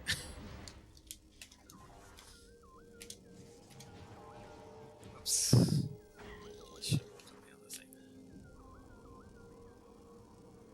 So to get Echo Visor, we are supposed to do this little puzzle in this area, but we can boost off of the spider track perpendicular to it by getting attached to it the wrong way.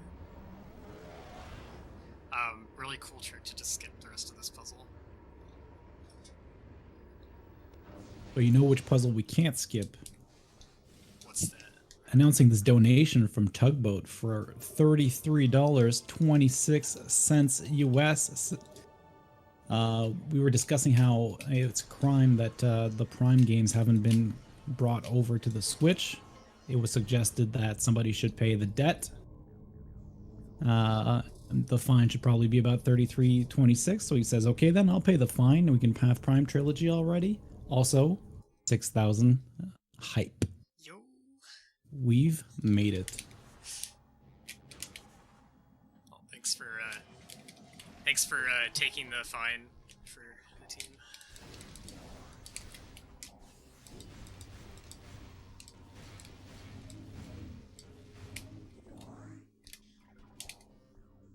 So I was using these crates to... First I was farming... I was using the light beams so that I could farm dark ammo for the Dark Samus fight. Now I was using dark beams so I could get my light ammo back up for the Quadraxis fight. The Quadraxis is the main boss of this area.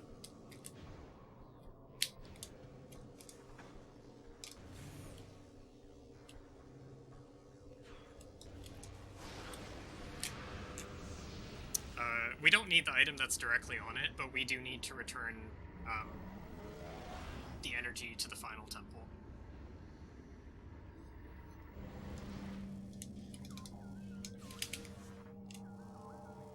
So, in any % out of bounds run, can actually just wall crawl past the fight to the back of the temple and not actually fight it. So this is another fight where we're supposed to have the dark suit, but we're actually just doing this entirely suitless. So there's no safe zones in the room, and we're just taking damage the whole time. Oops. I tried to land on a wrong ledge there.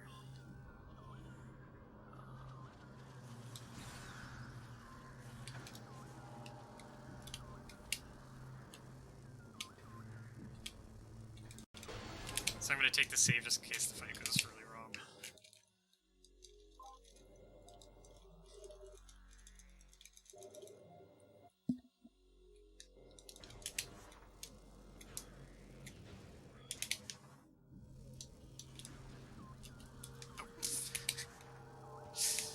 I don't take that save too often anymore, so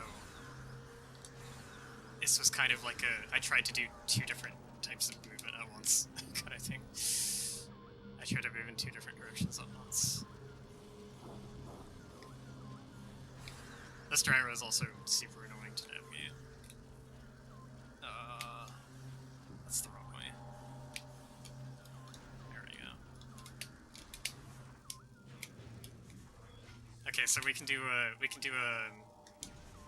just a regular BSJ, not even a 3 BSJ, but the much easier 1 bomb BSJ to just completely skip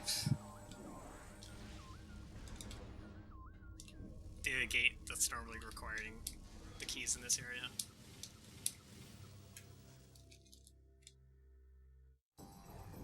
Okay, so this is one of the most creative fights I've seen in a Metroid game. So it's weak to light beam because it's possessed by an aim.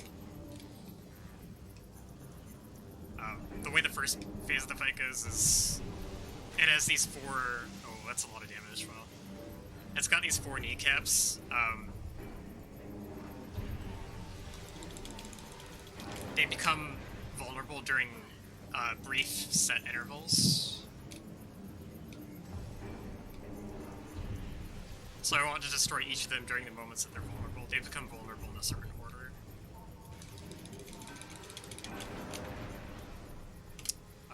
And I'm trying to prevent Quadraxis from doing a lot of its normal really bad attacks, like firing the beam at me and... oh jeez. It was also not supposed to do that suction thing. I'm trying to manipulate it against doing attacks like that by standing near its leg to incentivize it to stomp at me. But it didn't quite get it to work there. Oh, like, this is not going well.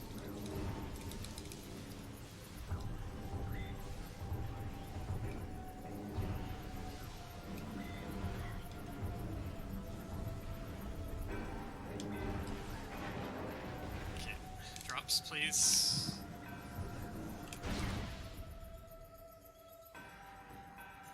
Okay, so second phase, it's got this antenna that comes up.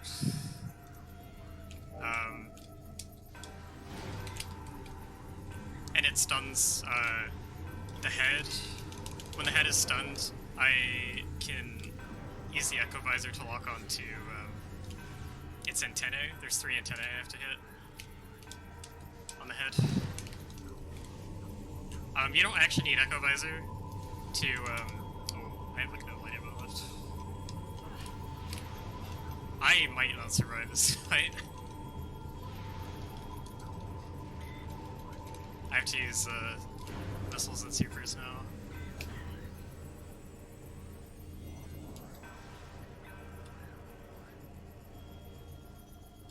But yeah, I don't actually need the Echo Visor for the fight itself. You can hit the... Really? Okay.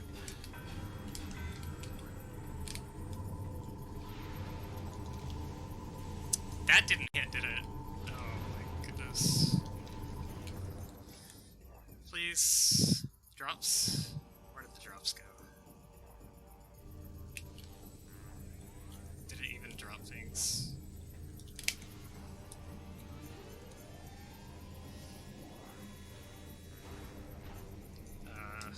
This is really worrying.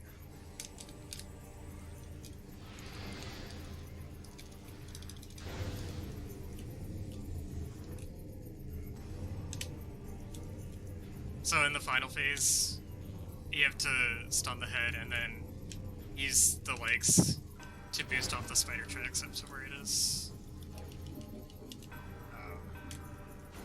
It just didn't drop any health, did it? Wow. That was incredible.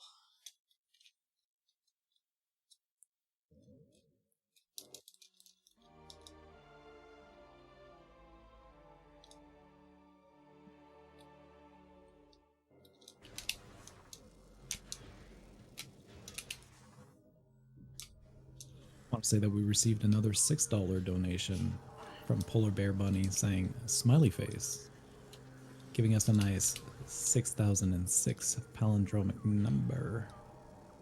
Very satisfying. Let's pop smile.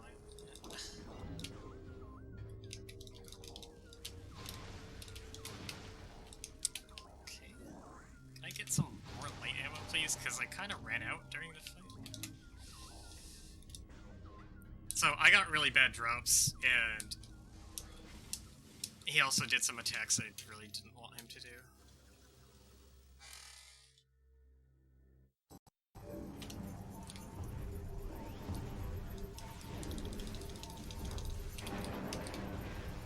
I also missed the vulnerability period for one of his kneecaps, so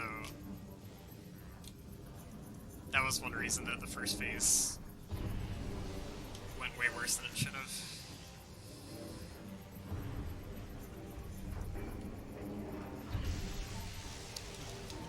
Wow, that's hitting me a lot. Those are terrible drops. Why can't it drop any health? It's just dropping a bunch of missiles. This is actually ridiculous.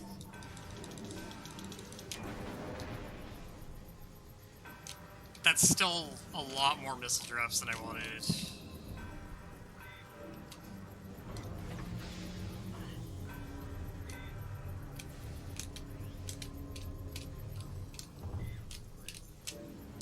I have to find which thing I'm supposed to destroy.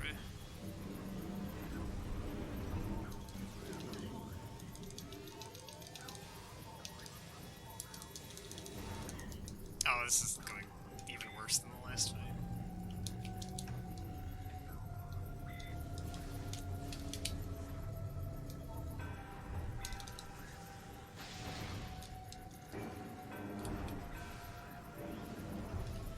You can actually bomb the feet for extra drops. I almost never have to actually do that, but... Actually, it turned out to be warranted this What are these missiles? Why is it dropping so many missiles? I can't survive if it does this. Okay, I got 100 here, but that's still a really bad situation in the end. So hopefully I get some better drops during this phase, but...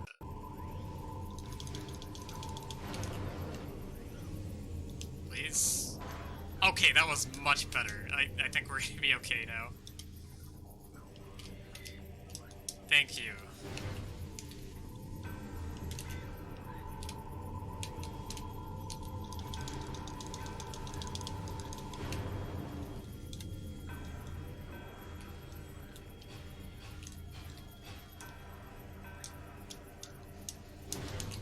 So you don't have to screw attack the antenna. You're kind of supposed to just shoot it, but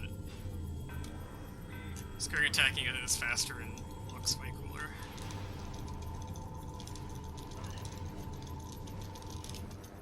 Okay, this should be fine now. That's ridiculous.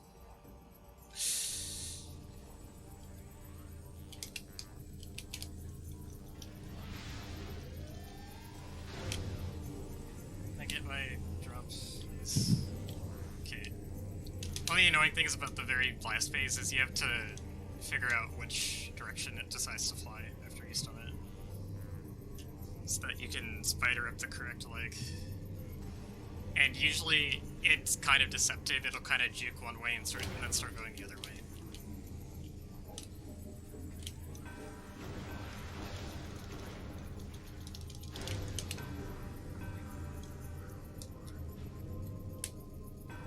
That's the wrong way. I can tell by the camera.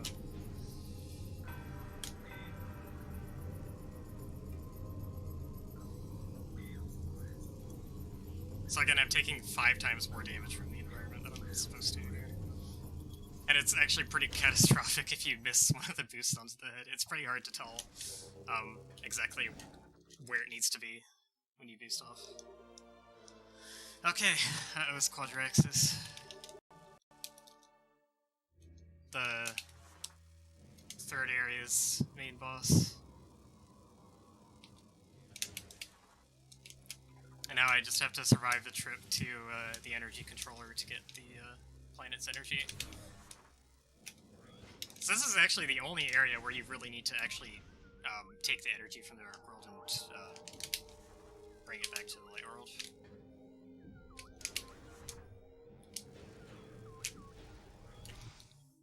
Because your reward for getting the energy from all 3 temples is the Light Suit.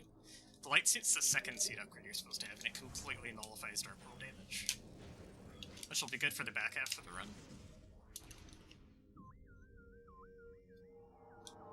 But it's also kind of required because it's required to traverse the poisonous water in the Dark World.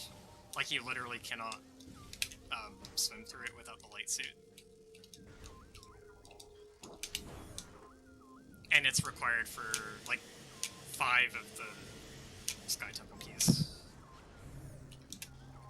So the main challenge of any percent with Out of Bounds is actually you have to go get the Sanctuary energy and return it to unlock the Light Suit, since the game only checks for the final temple and not all 3 of them.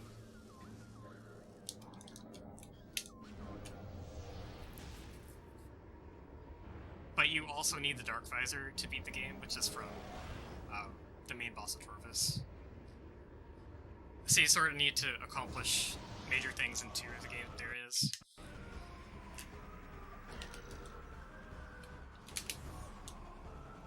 And if you just boost off the edge there, from coming out of the portal,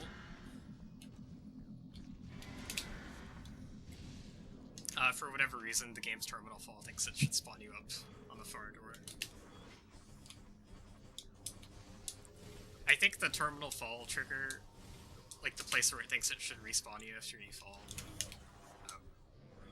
has the default place of where to spawn you. And if you come out of the portal, it doesn't get set to anything else first.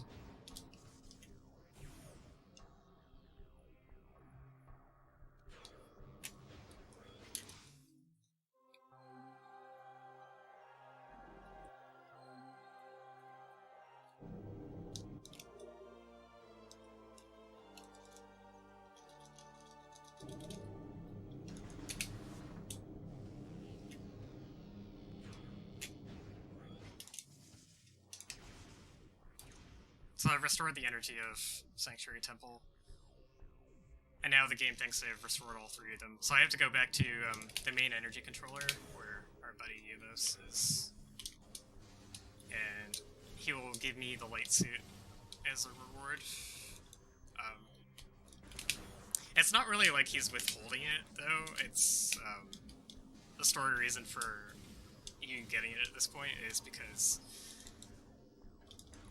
now that the 3 temples have the light returned to them, and they're sending their energy to the controller, it's actually enough light energy for him to make the suit for you.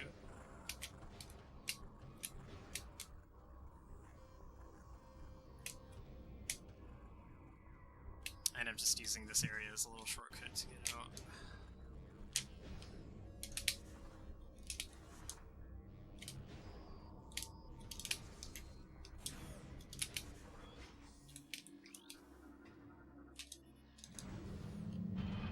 So I'm actually going to use a power bomb to take. Do I have one? I do. Okay, good. I'm going to use a power bomb to take a shortcut elevator to Agon instead, because routing through Agon is a bit of a better way to get back to the main energy controller.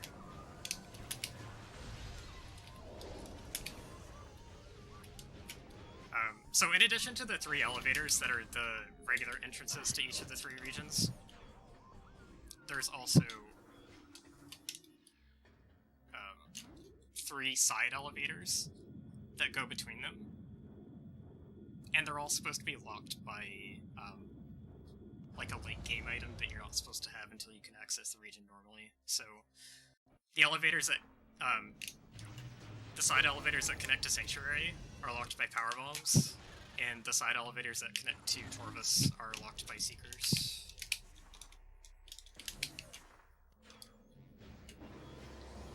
And because any percent can get an early power bomb in like the first 5 minutes of the game, it's able to use this elevator to go to Sanctuary right away and get Screw Attack in the first 15 minutes.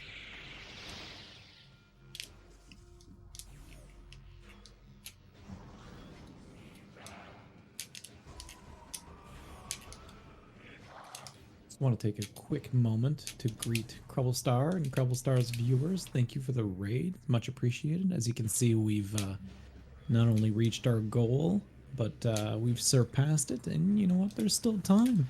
You can still raise a bit of money towards the Canadian Cancer Society. Crubblestar ran a Mega Man All Stages run yesterday. And actually, was it yesterday or today? I don't even remember which days anymore. It was yesterday. So thanks again for joining us once more, and we'll go back to this Metroid run. Which Mega Man did they run? That was Mega Man 1 Okay. on the NES, all stages.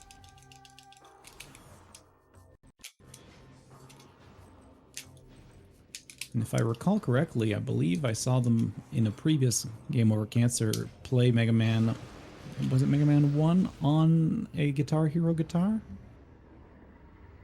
I'm sure somebody in chat's going to correct me.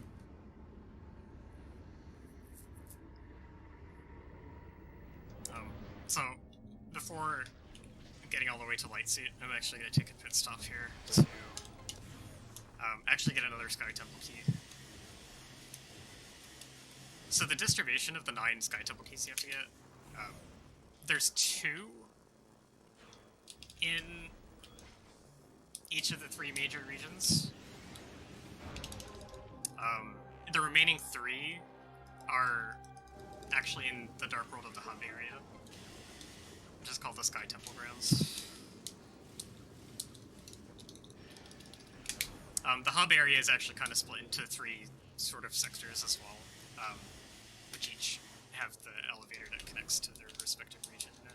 So this is the Sky Temple key in the hub area, but the part of it that connects to Agon.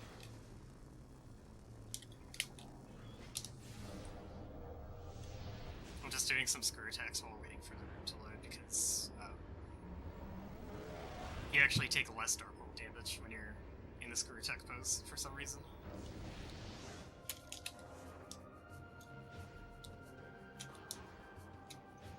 is another reason it's really nice to have Star Attack.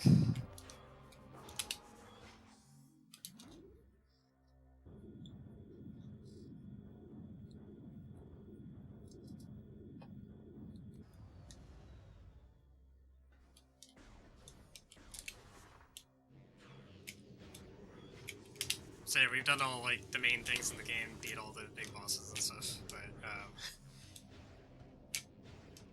then we go back here and get the light suit, and we get basically told in this cutscene that we still have to collect the 9 Sky Temple keys.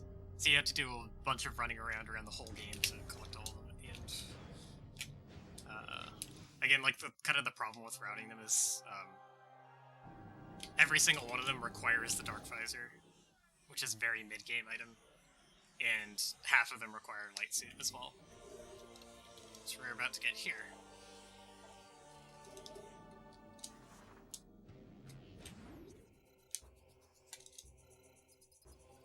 Actually, when you have the light suit, it also unlocks the ability to ride the beams of planetary energy that connect all the different regions' controllers. So we can actually just warp to the controller behind any of the temples now. From any of the other temples. So we're gonna go to Torvus. And we're gonna start working on the Torvus keys now. Both of the Torvus keys require light suit because they're both underneath dark water.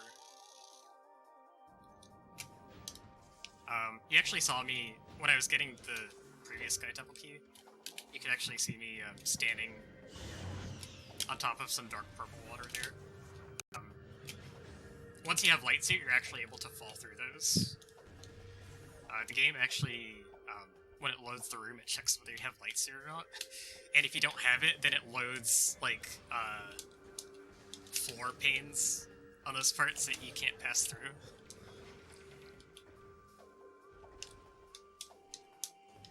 I'm gonna try and do a slope jump in this area to skip the tunnel here. There we go. You have to land on, like, the little elevator thing.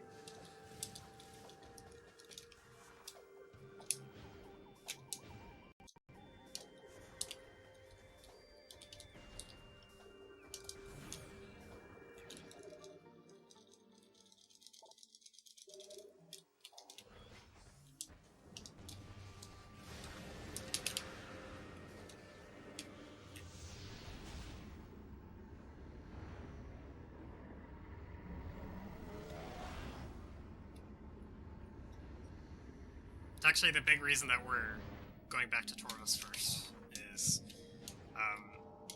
we actually still have to get the main power bombs. Even though we got the expansion, we have to get the main power bombs for a really dumb reason.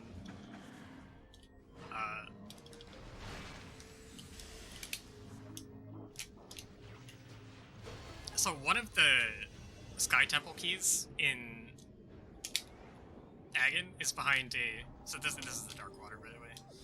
This is the key that's underneath it. You can't get in under the water here without light suit.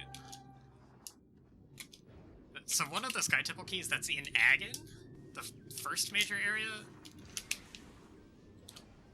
it is behind a powerbomb wall. And normally that would be fine for our purposes, because like we got an early powerbomb. We can use them, it's totally fine. However,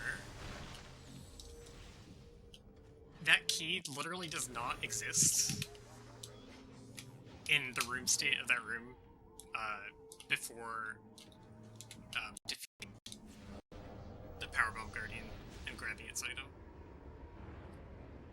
So we actually have to fight the Powerbomb Guardian and get the main Powerbomb item just so that that key exists in the game. It's pretty silly.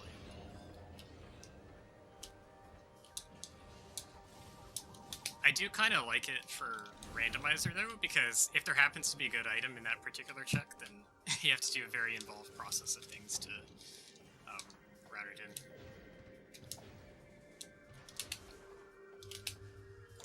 It's pretty rarely required, but it's a pretty spicy seed when you find out that it is.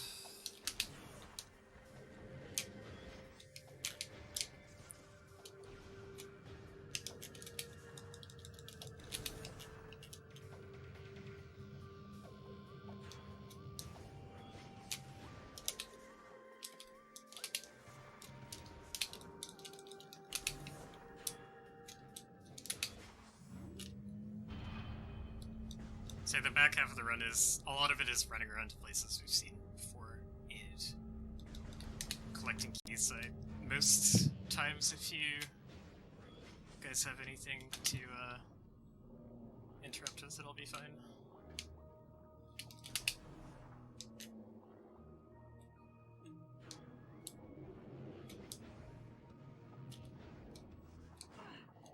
Do I have power bomb, actually? I do. I need to make sure before I go through this portal. So this is going to look silly. I'm going to enter the Powerbomb Guardian fight from behind a Powerbomb door. The way you're actually supposed to get to it is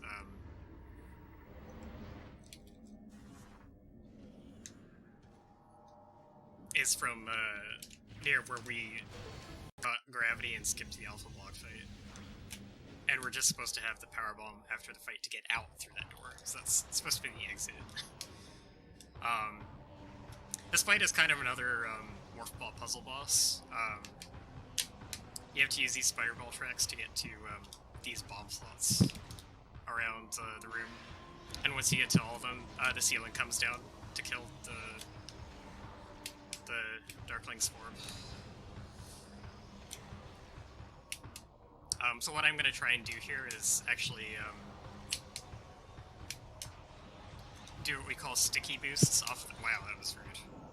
I just got sniped by a shot that was incredibly unlikely to hit me. So yeah, if you boost on a spider track, you could get propelled forcefully off. It just sniped me again! What? That's insane! So usually it's the power bombs that the main boss throws at you that's supposed to knock you off. It went for it a third time. It went for the triple. Wow, that is actually insane. Didn't get it this time.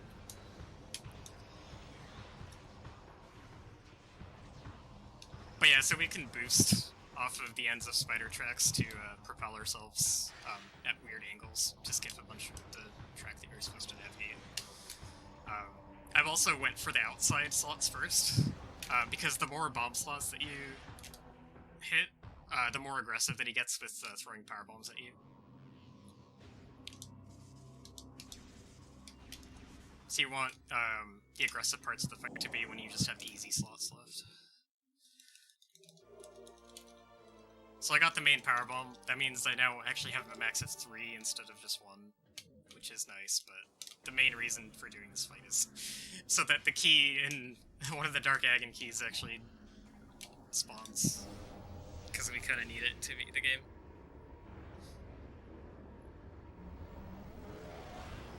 Metroid Prime 1 actually has a really similar phenomenon where one of the room states doesn't let you get one of the artifacts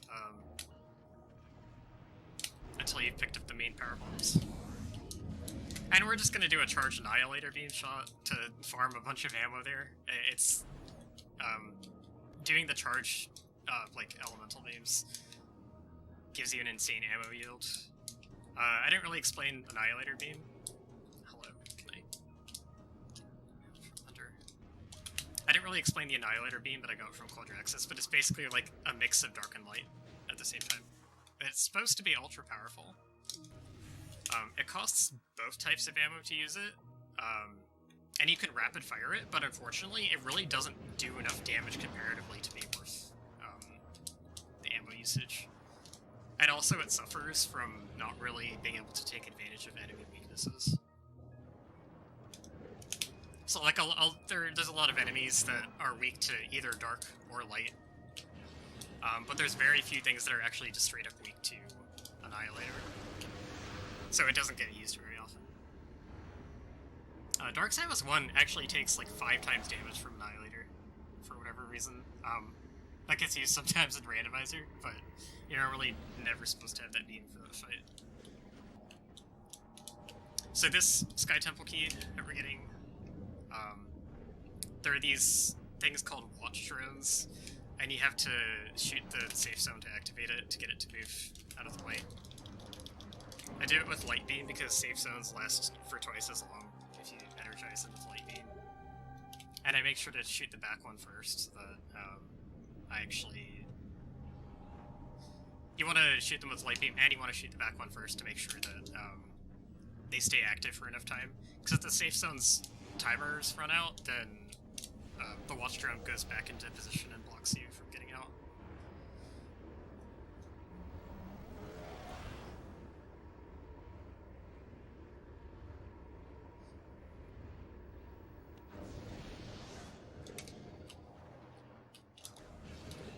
So we're completely done with Torvus now. We got both of the keys that are here, and we also got the main power bombs. So now we're going to take the shortcut elevator to Sanctuary.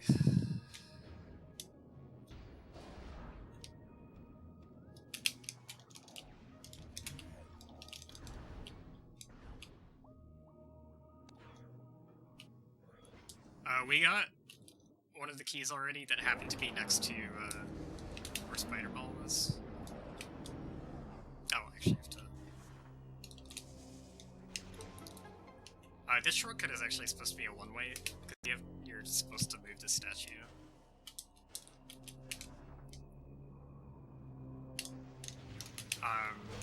There's a trick you can do, a pretty cool spider track boost. You can actually do it inbounds to take this elevator backwards. It's a pretty cool trick for a randomizer. But here, luckily, you can just go forwards. So we're cleaning up the one key that we didn't get in Sanctuary. And we didn't get it on the first trip because it requires light suit.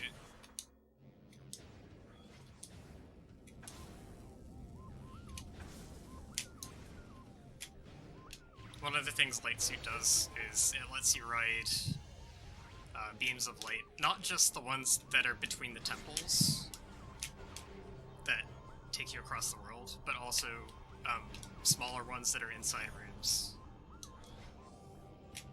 that are kind of just specifically put there so that items could be launched behind light suit.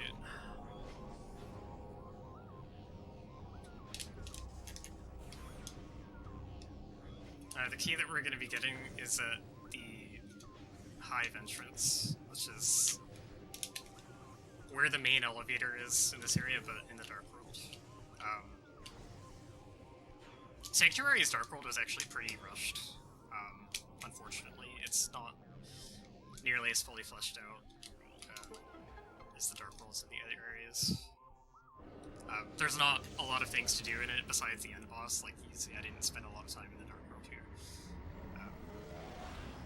There aren't very many rooms that actually exist in the Dark World here, and the ones that are there aren't connected very well.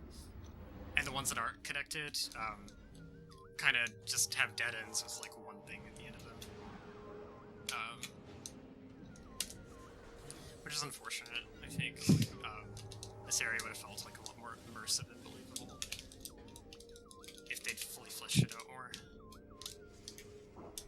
So yeah, the other regions, Dark World of Agon is called Dark Agon Wastes. Dark World of Torvus Bog is called Dark Torvus Bog. But this area is not called Dark Sanctuary Fortress. It's actually called the Ing Hive. And in the story, it's supposed to be like it's supposed to be the Ing's main base, their most fortified area. Just like the Sanctuary is the most fortified area. So if there are actually more enemies here at all, more rooms to explore, it would actually feel like it was supposed to be their stronghold, but it doesn't feel like that at all. So this is Hive Entrance, and this is one of the worst randomizer checks in the game. It's so far away from literally everything else because this area is just not designed very well.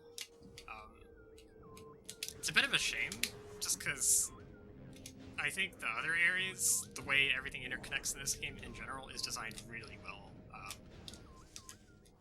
Much more interconnectivity than Metroid Prime 1. I think they got a lot more creative in this game. It's just this kind of final Dark World area is pretty lackluster.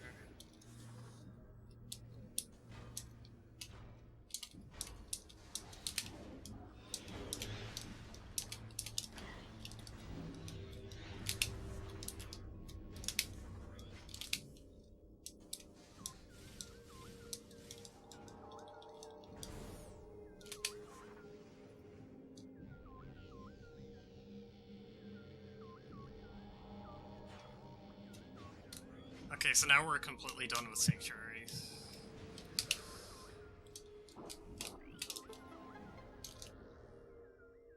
And Torvus. So now all we have is Agon, and after that we just have the keys that are remaining in the Sky Temple Grounds hub area.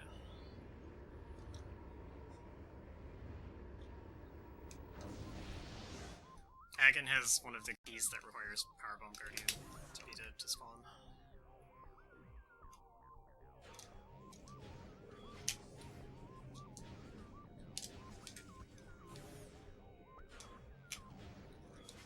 Well, I mean, so, like, not a Sankless Seed. You know how games are, like, if a randomizer were to generate the vanilla layout, it'd be an incredibly, incredibly bad seed with everything in the worst spots.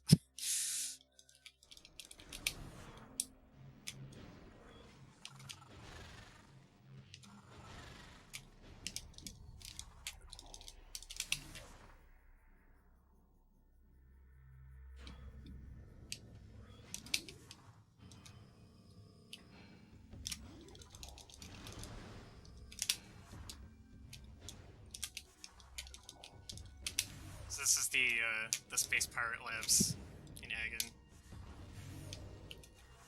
Back where we got Dark and Light Beam. Way at the start of the game. And this area is where most of the Agon Sky Temple keys are.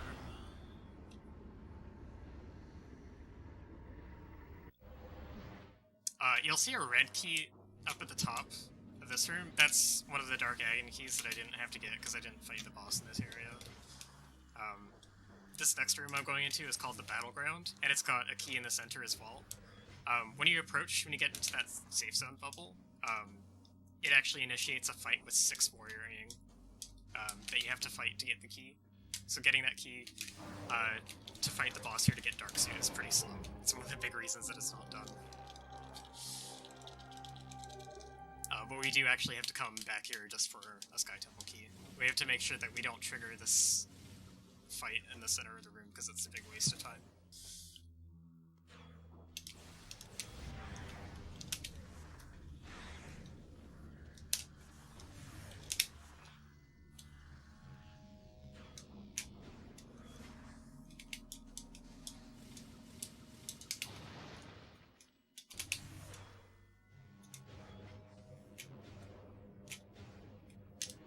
And the key I'm about to get in this room I'm going into is called Dark Oasis. This is the key that requires Powerbomb Guardian for no reason. Literally does not exist if you've not gotten the main Powerbomb upgrade. So if you're ever watching a randomizer race and like you hear something about Dark Oasis being required and you hear that everyone's very upset, then that's why.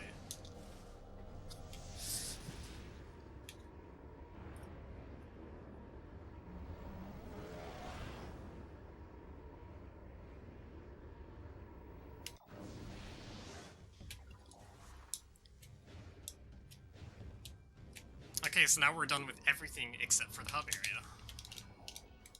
And to get to the hub area, we're actually going to use the energy controller behind the temple here to warp to the Great Temple.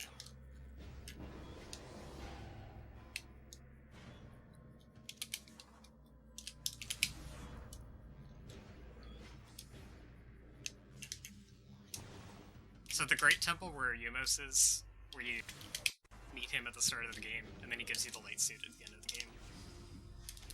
The Great Temple is where the dark version of it is the Sky Temple, and that's where the final boss is.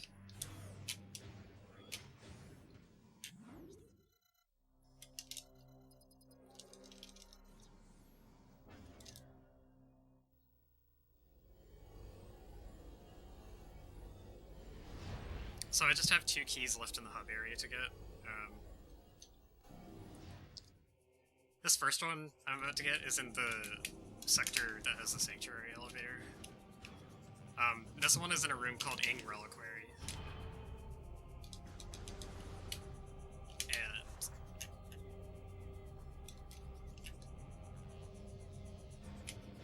it's got along the path to it, it has a hazard called Ingstorm.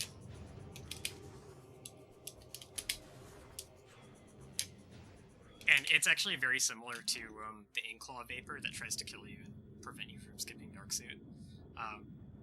Except you need Light Suit additionally to prevent Inkstorm damage. So,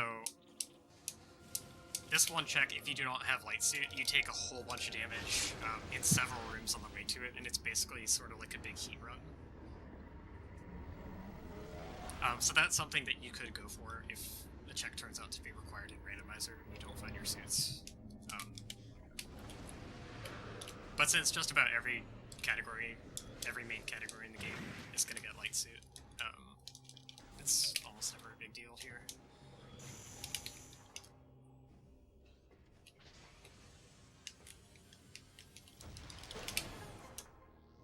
Starting in this room is where you'd be taking Ingstorm damage. These little, like, red, purplish floating particles here. If you stand near the door, you don't take damage.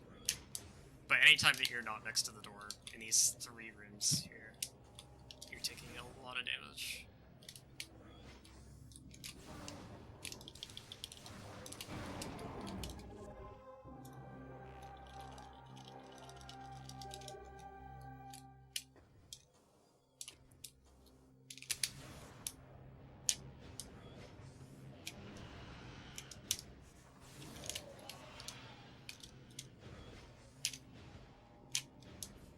And this is the time that you would be safe if you were doing the suitless run with this.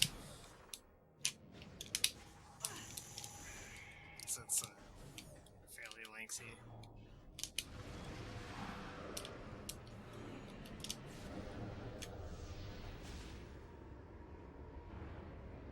It is possible to beat the game without the Light Suit.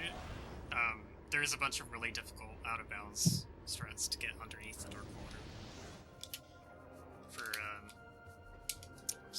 for the keys that would normally need it. But it's very, very slow to do all of those. It's also very difficult to actually get back out of bounds once you get the key.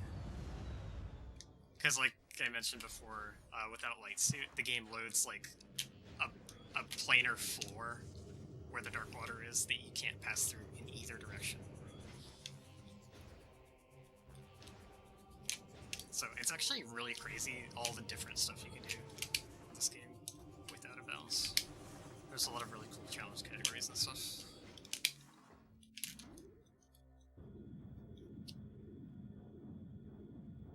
So now we are going to get the last key, which is actually pretty much right next to the entrance to the Sky Temple. So it routes in nicely. And we haven't actually been back to the ship at all throughout the whole game in the route that I take. So this is the very last portal that we'll be going into. The rest of the game will be in the Dark World. But we haven't ever gone back to the landing site. But this final key that we're going to get is actually in the Dark World version of the landing site, which I think is kind of poetic.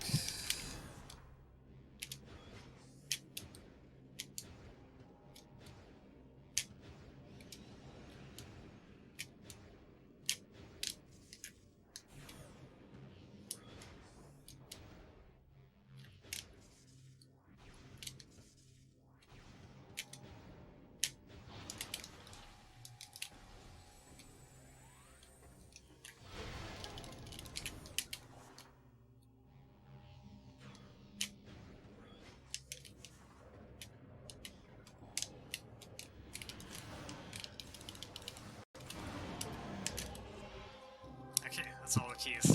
Now we just have to go to the Sky Temple and beat the final bosses.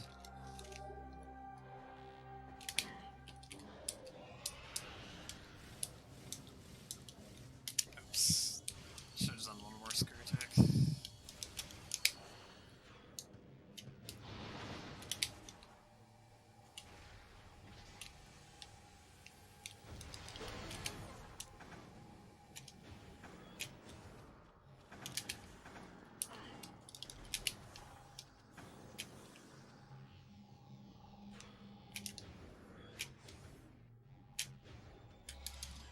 where you turn the keys in. And these are also where you get the hints for where the keys are. Each of the hints here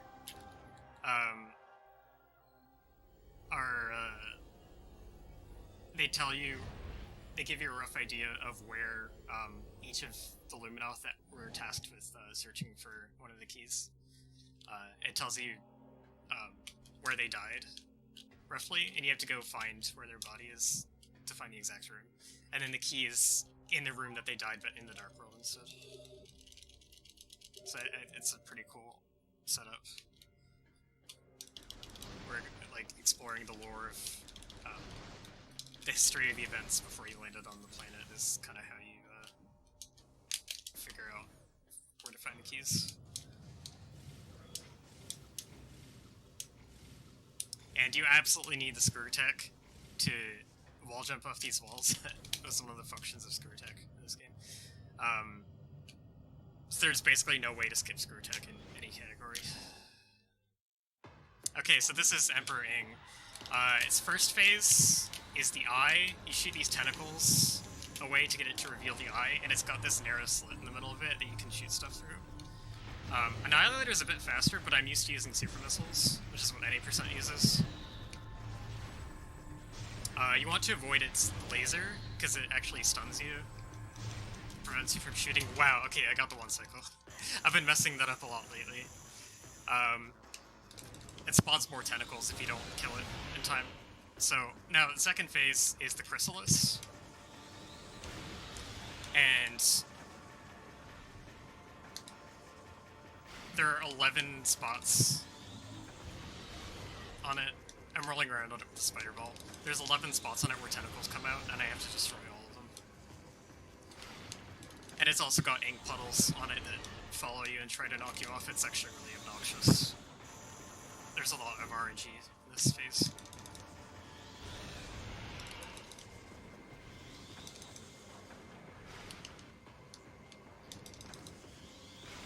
I think I missed one.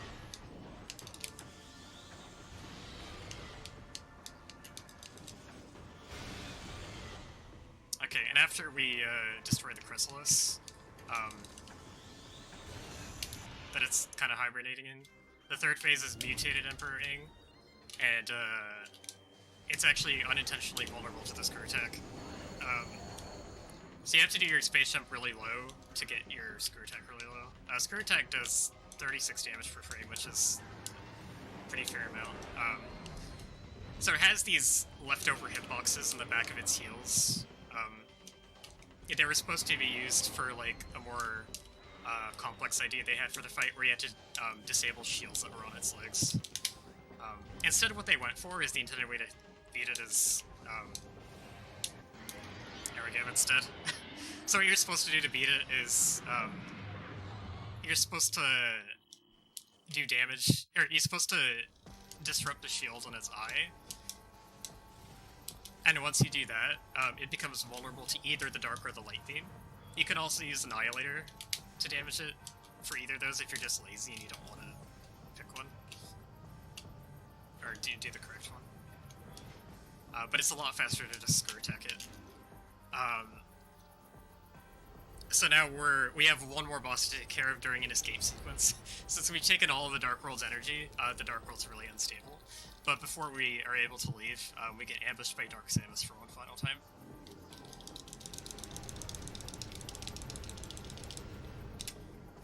So, I'm gonna do a specific amount of damage to it and try and stop. So it's got two phases. This is Dark Samus 3, because this is the third fight, but it has an additional phase called Dark Samus 4.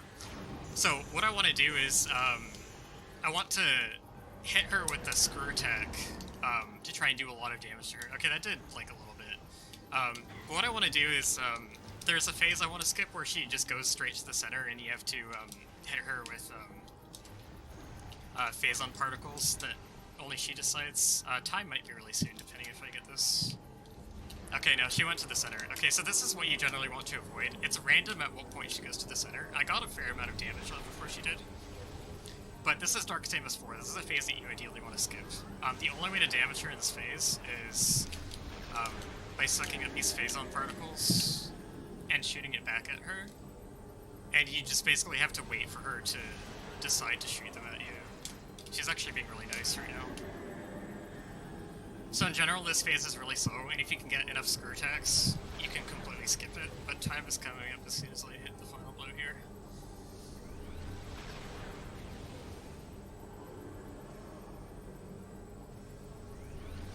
This boss has a lot of RNG to it, whether you can even skip this phase or not, and how long it lasts, so it's one of the most annoying things. And that's time.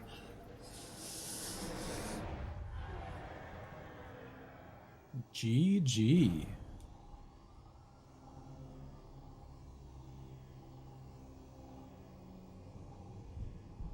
That was a pretty incredible run. I don't think I'd ever seen a Metroid Prime 2 Echoes run, speed run before. I had seen the randomizer, and I had seen the randomizer crashing many times, but never a complete run. Yeah, so thank you for sharing that with us.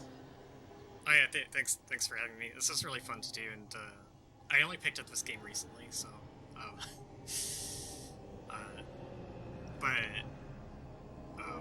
this shows like a lot more of the game than any percent does, which is the main category. It kind of shows more of a lot of how you're supposed to fight the bosses, how you're supposed to progress through the game, with some different tricks you can do to like slightly vary the route. But in any percent, you can kind of trivialize almost all the boss fights you have to do, and in this category, all of them are pretty hard, so it's pretty fun to do something different. And no doubt. And in this game, we see Samus crushing Dark Samus as we crushed our goals for this fundraiser, which, you know, all of our communities put together raised an amazing $6,006. It blows me away that we were able to accomplish this together. I'm just gonna leave you here. Is there anybody, anything that you wanted to say? Anybody you wanted to thank, Azder? Yeah, of course. I want to thank Canadian Owl, Tracy M, and my girlfriend Polar Bear Bunny for supporting me and like kind of sticking around through me learning this game, even though they're more used to me running Super Metroid and they kind of don't know what's going on in this game that much. I also want to thank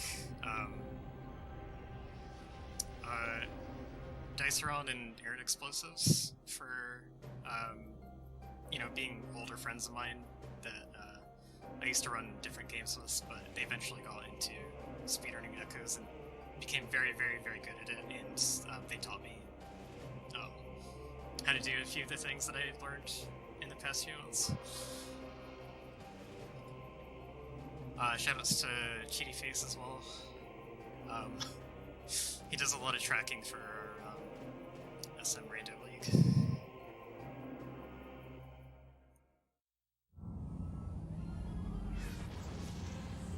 Well, I'm very glad to hear that Polar Bear Bunny is your girlfriend. Otherwise, all those messages I was telling you would have been very awkward.